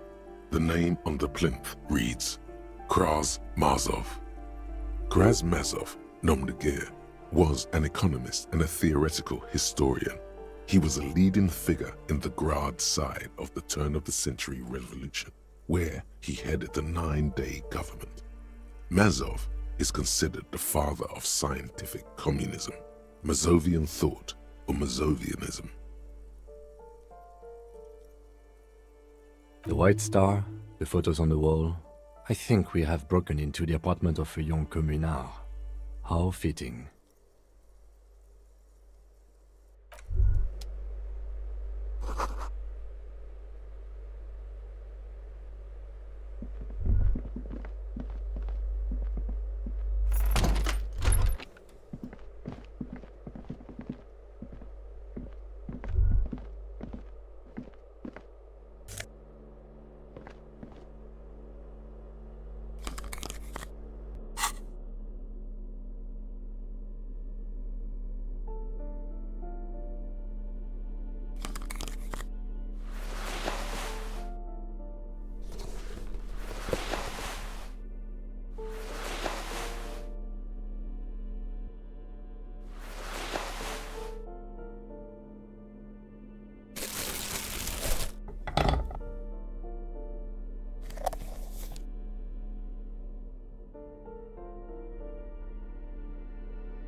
The pockets of these new jeans are perfect for sticking your hand into. Makes you look cool, calm, and collected. As your hand enters the pocket, your fingers brush against something, soft yet crinkly. Hey, it's a chewing gum wrapper. It reminds you of the fruity juice of apricots. You should inspect it closer if you have time. Something about the wrapper's texture is familiar. Not familiar in a good way, you might say. There's pain in there somewhere. By the way, the raw materials were most likely exported from Seaguy, the apricot suzerainty, and processed in sur-le-clay into the apricot-flavored chewing gum loved by kids of today and yesterday. Something about it is familiar, and not only to your fingers.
This door is made of metal and appears to be reinforced. Someone here really values their security. Number 28. This is where the cleaning lady said the smoker on the balcony lives. Let's see if anyone's home. No one answers. Looks like the young man we are looking for isn't home. I think our best chance to catch him is in the evening. We should return tomorrow after we have finished with our day's work. How about 9 p.m.? Sound good? The smoker on the balcony. This is why we're here, right? He might know something about the murder. Suddenly, he's a little worried about your memory. Don't worry. It's mostly all still here. You can remember things. You got this. Tomorrow, 9 p.m., right here. Apartment number 28. Good, let's go. Remember, tomorrow, he's probably gone for today.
that isn't just a five-pointed star. It's an inverted white pentagram cradled in a wreath of antlers, the iconography of communism, in other words. The star and antlers was developed in the 6th decade of the last century and quickly adopted by Mezov and the communards during the revolution. Even today, half a century after, the star and antlers retains the ability to evoke hope, disappointment, and fear in equal measure. The wreath of antlers represents a natural crown. It was about building a society that could exist in accord with the natural world and at the same time above it. Because white is the color of peace. To symbolize the toppling of the old order. Also, some social democrats were already using it. Nothing at all yet. Right now, it's just meaningless shapes on a wall.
You see rows of toy soldiers guarding the rest of the trinkets displayed on the table. Some on horseback, others in rags, others yet in bright blue uniforms. All are stern and unyielding in their duty. Try to find something pretty and cool here, then use it to win her back.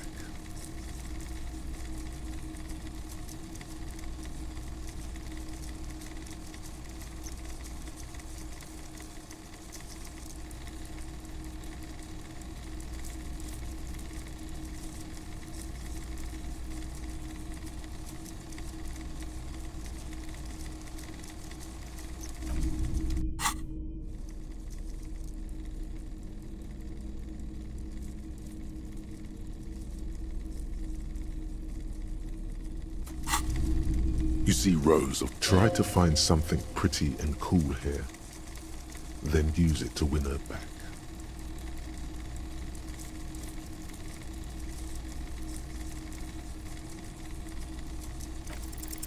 Everything you pick out seems faded, chipped, and sad somehow.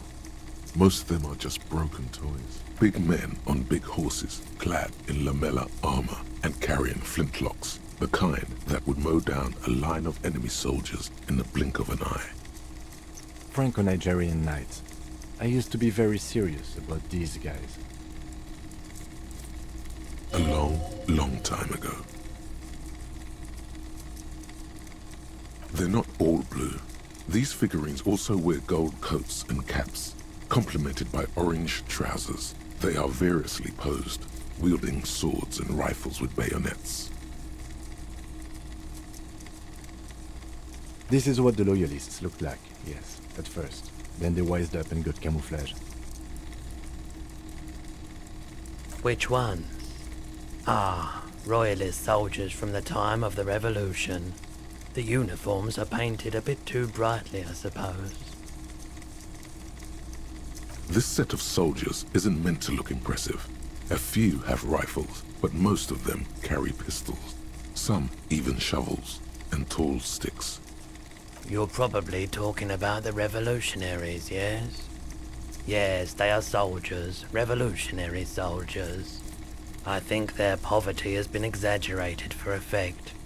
When you place them next to the royalists, it doesn't seem like they could possibly win.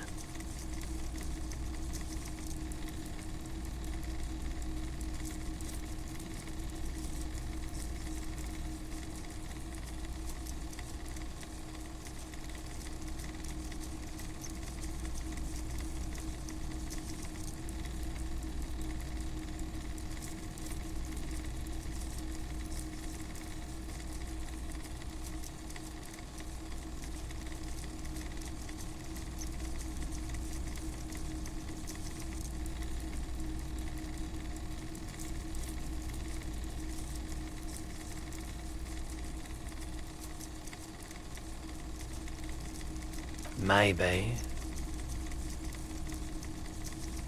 Big men. Franconet. A long, long time ago. Yes. Buy something nice. A figurine.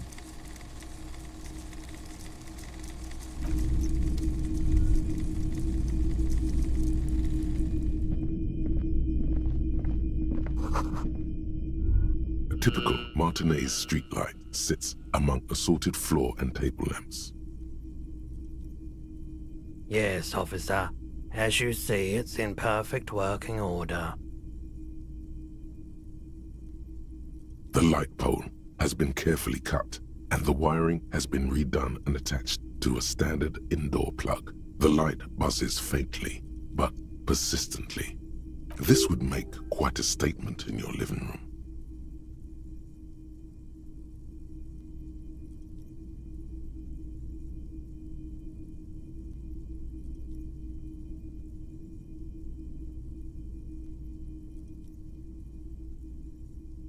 It was brought to me to be altered. We are not here to investigate the theft of city property. You have to admit it's rather clever what he's done with it. 700 real. A bargain, I dare say.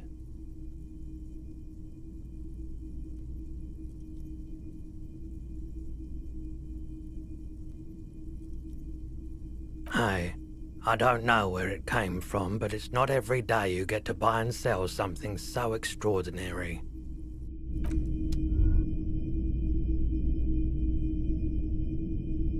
The boomboxes on the shelf look well-loved and well-traveled.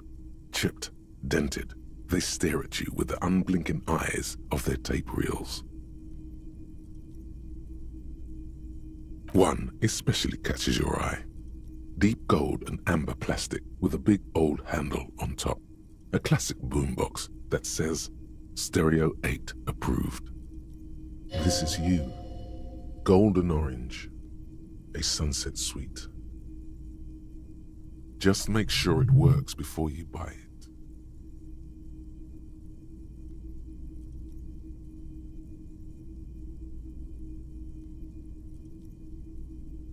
Absolutely. I've tested each one myself with recordings of speech, found sounds and music from a variety of genres, even though I don't really like music.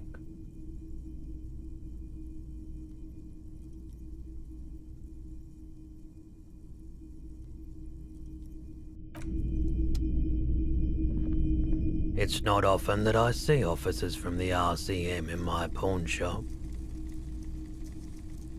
What can I do for you? His courtesy is not insincere, but he prefers being alone with his projector, just watching the movement of light across the walls of the shop.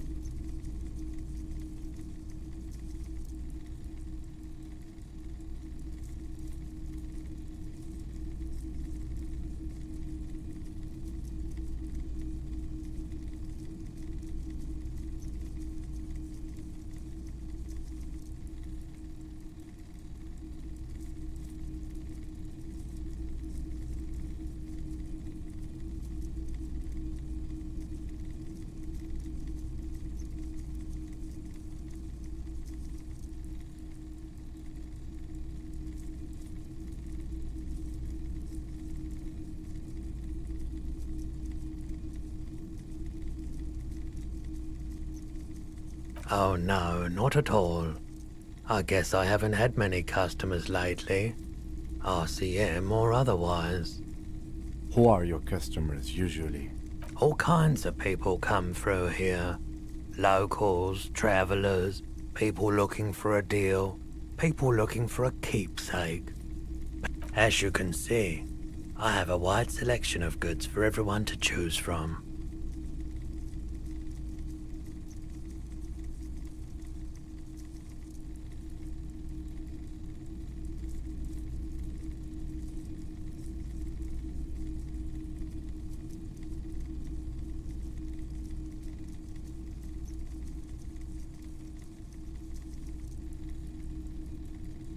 It keeps me entertained.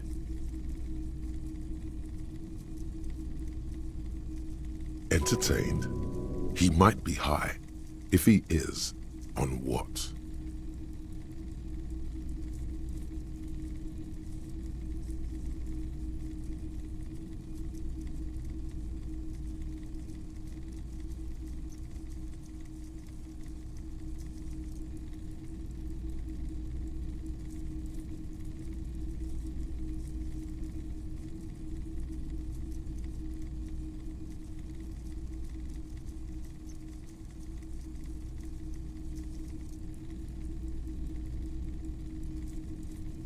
Let me have a look.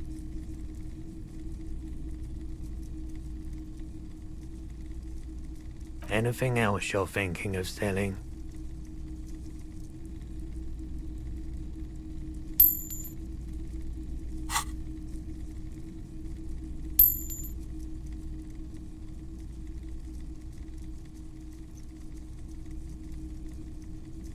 Another time, perhaps.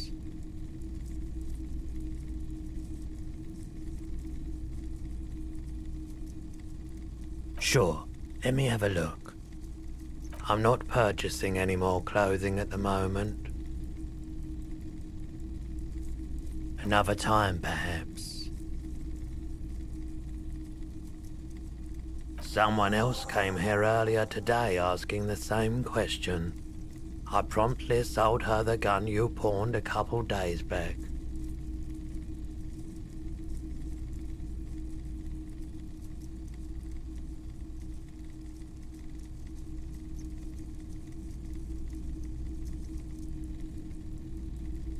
This is a pawn shop, and it did feel as if you've met before. Oh God. The lieutenant shifts from one foot to another. Alert.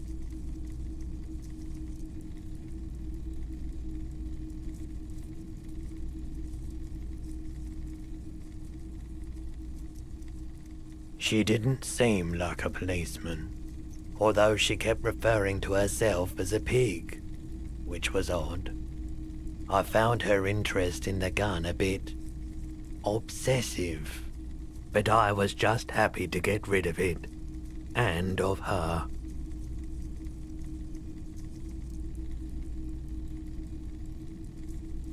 Truth be told, she was terrifying. Right, so let me get this right. You sold your sidearm, issued by the citizens' militia, and now a civilian is running around the streets of Martinez with it? Miraculously, his face does not reveal what's happening inside.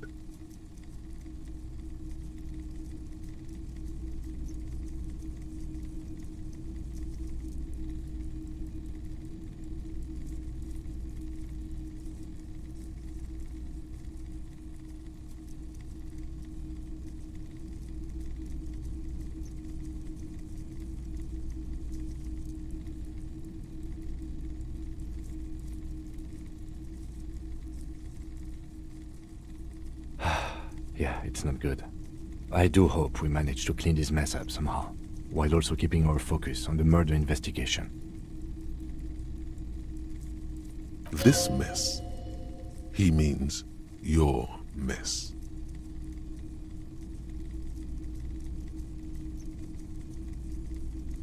My apologies, officer, but I have no idea where she was coming from or where she went. A needle in a haystack. There is nothing you can do about it now. You'll just have to hope you luck upon her somehow. Of course.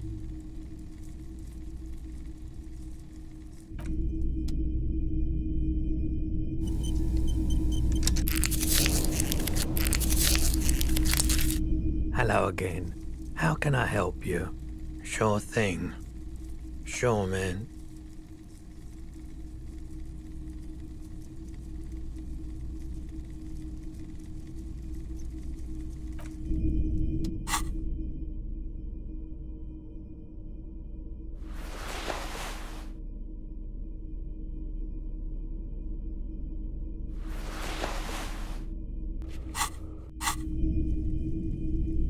Hello again. How can I help you?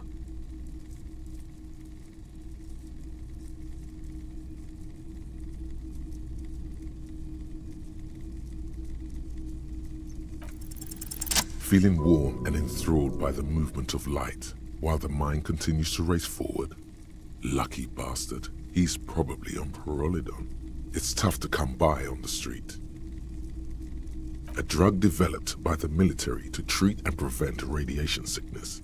It has psychedelic side effects, and it makes your eyes turn yellow.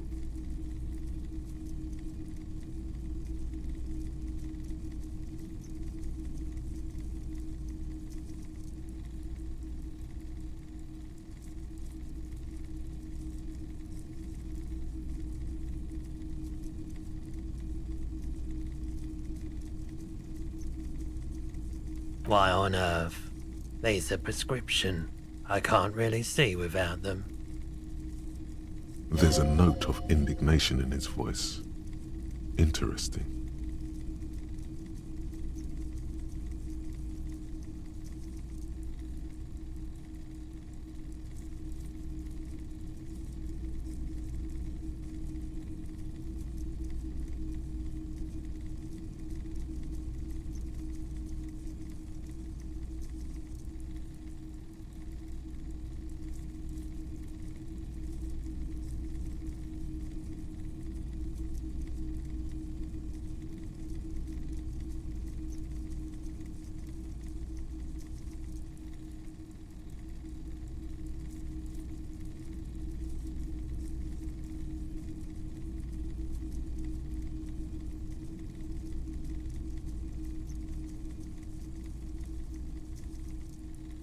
I've had to take it.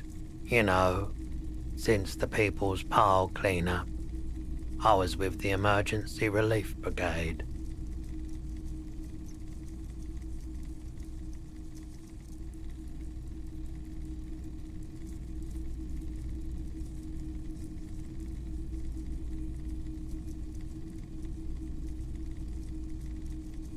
He's taken it for mental and emotional, not physical pain these days.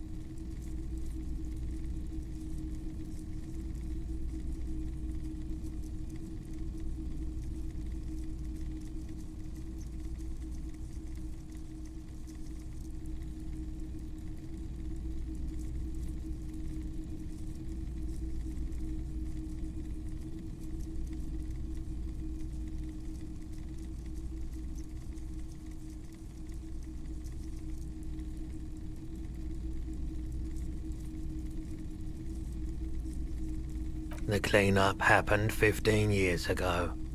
I was young then. Later, my second aunt died. Left me this shack and all the assorted junk in it. So I came to Martinez. People told me don't go there. It's a shithole. I said, people, we just had a nuclear pile meltdown. I'm gonna get as far away from Forburg as I can. Still in the same city, but...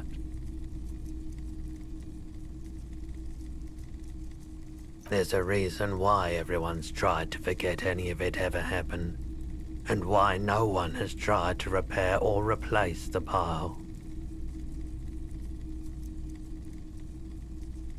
So much disappointment, and early deaths. Cancer mostly. And we knew all that was coming even as we were cleaning up as best we could. No one's Everyone's. So much bitterness. A bunch of poor people built themselves a primitive nuclear reactor, hoping for the best. What do you think is going to happen? A bad idea. Some poor leftist built a particle decay generator in hopes of bringing affordable electricity to underserved communities. It malfunctioned. Radioactive waste everywhere. Probably some of it in you too. I like the theory more than the story. Outward movement, not vortices.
Yeah, you gotta get in on those vortices, my man.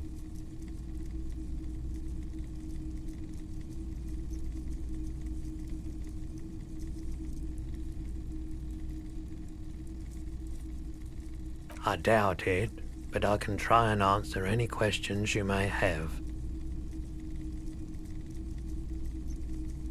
I do my best to keep my distance from all manner of butchery. Bad for business. Bad for everyone. He doesn't know anything. The pawnbroker's gaze is already fixed on the dancing colors.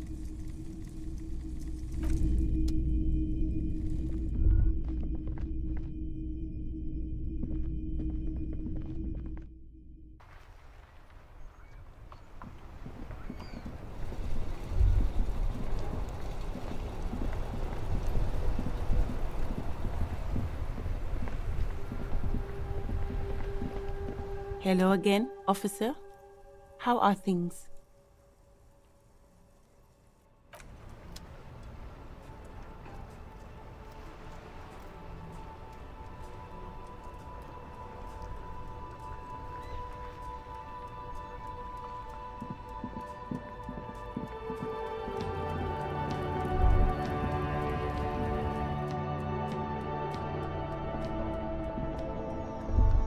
The tear machine stands in the corner. As your bottles clunk into the machine and the money appears with a satisfying jingle. You're a richer man now.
Hello again, officers. Have you come to admire my mural? Ooh, not only have you found my address, you've discovered my biggest secret. I'm a coal miner.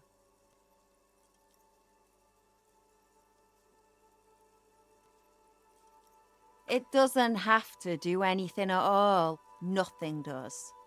Like me. Right now, I'm doing nothing at all.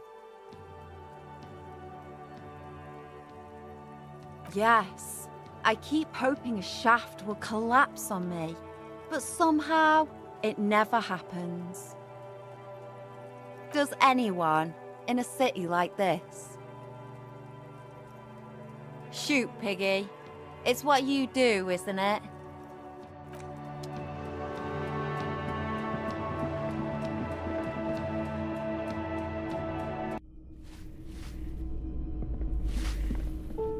Give me a moment.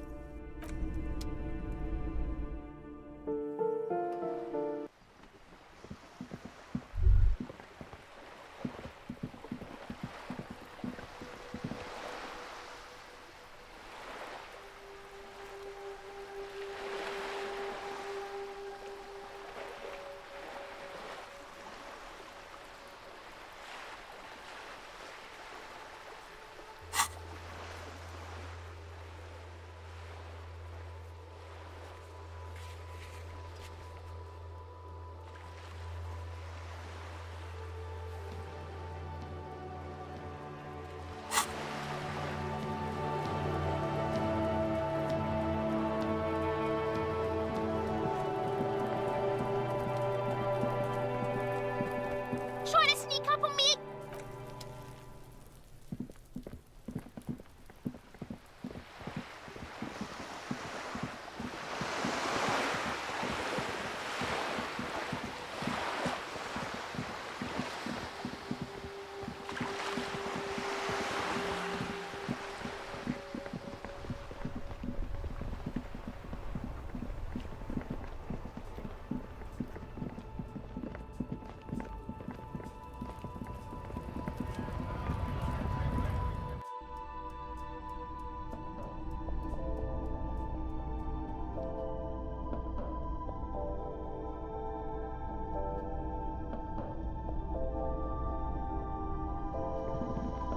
Welcome to Frit. Feel free to look around or something. Everything is out on the shelves.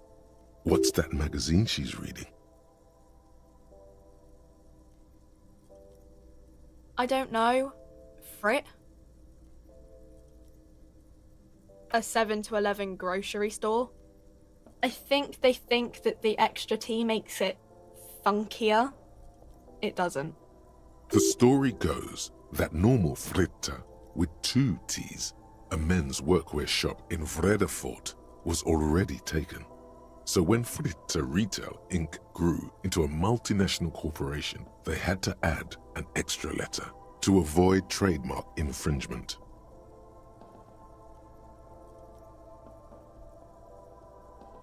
Okay. I'm not really supposed to be chatting to anyone, but...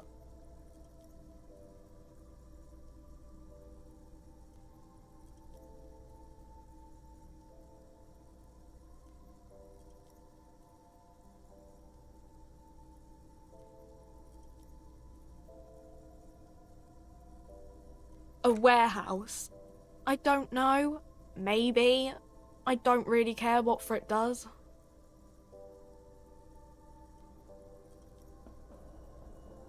She looks up from under her brow. Fine. Frit doesn't have a warehouse. Just a little back room here. Okay? I don't really know anything. I mean, I know it's there, but I haven't seen it, so... I don't know, really long.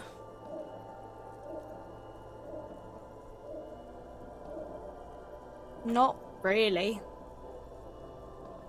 No. I didn't know him at all.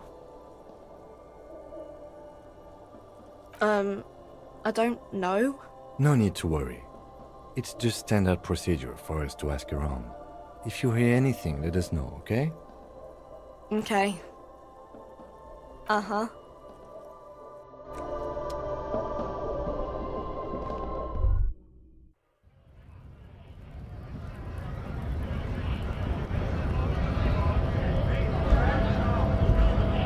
Right to work!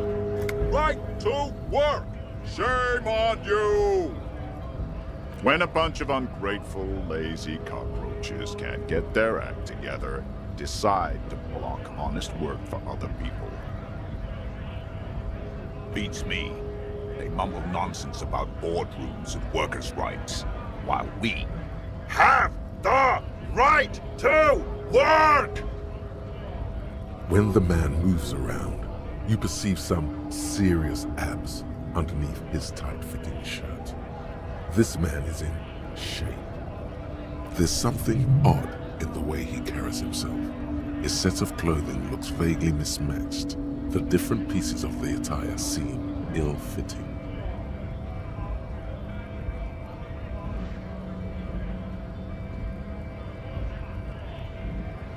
His shirt is far too small and an unpleasantly tight fit, while the overalls, held up by a belt, seem to fit a man with much more corpulence. He ignores your question, choosing instead to turn to the emaciated workers, raising both fists in the air. The clothes are obviously not his.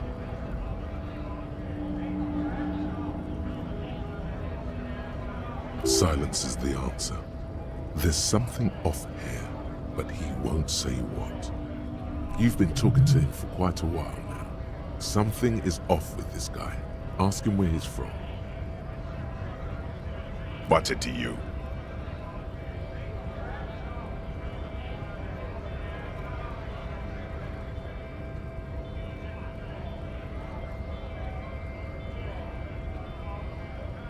No, don't think we've met before.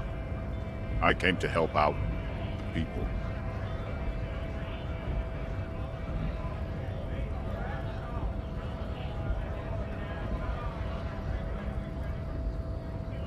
We're all workers, right? Workers stick together. Came from the eminent domain, in Jamrock. Backgrounds in odd jobs, heavy lifting, cargo hauling, bouncer work. I know the drill.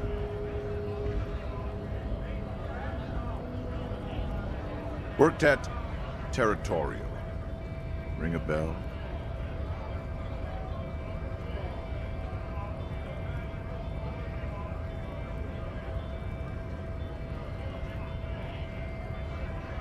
Uh-huh.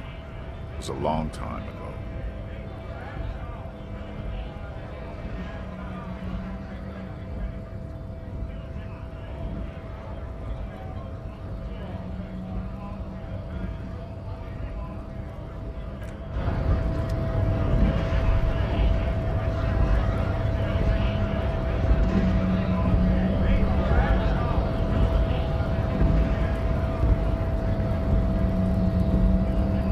Hola, wandering man. How can I help you?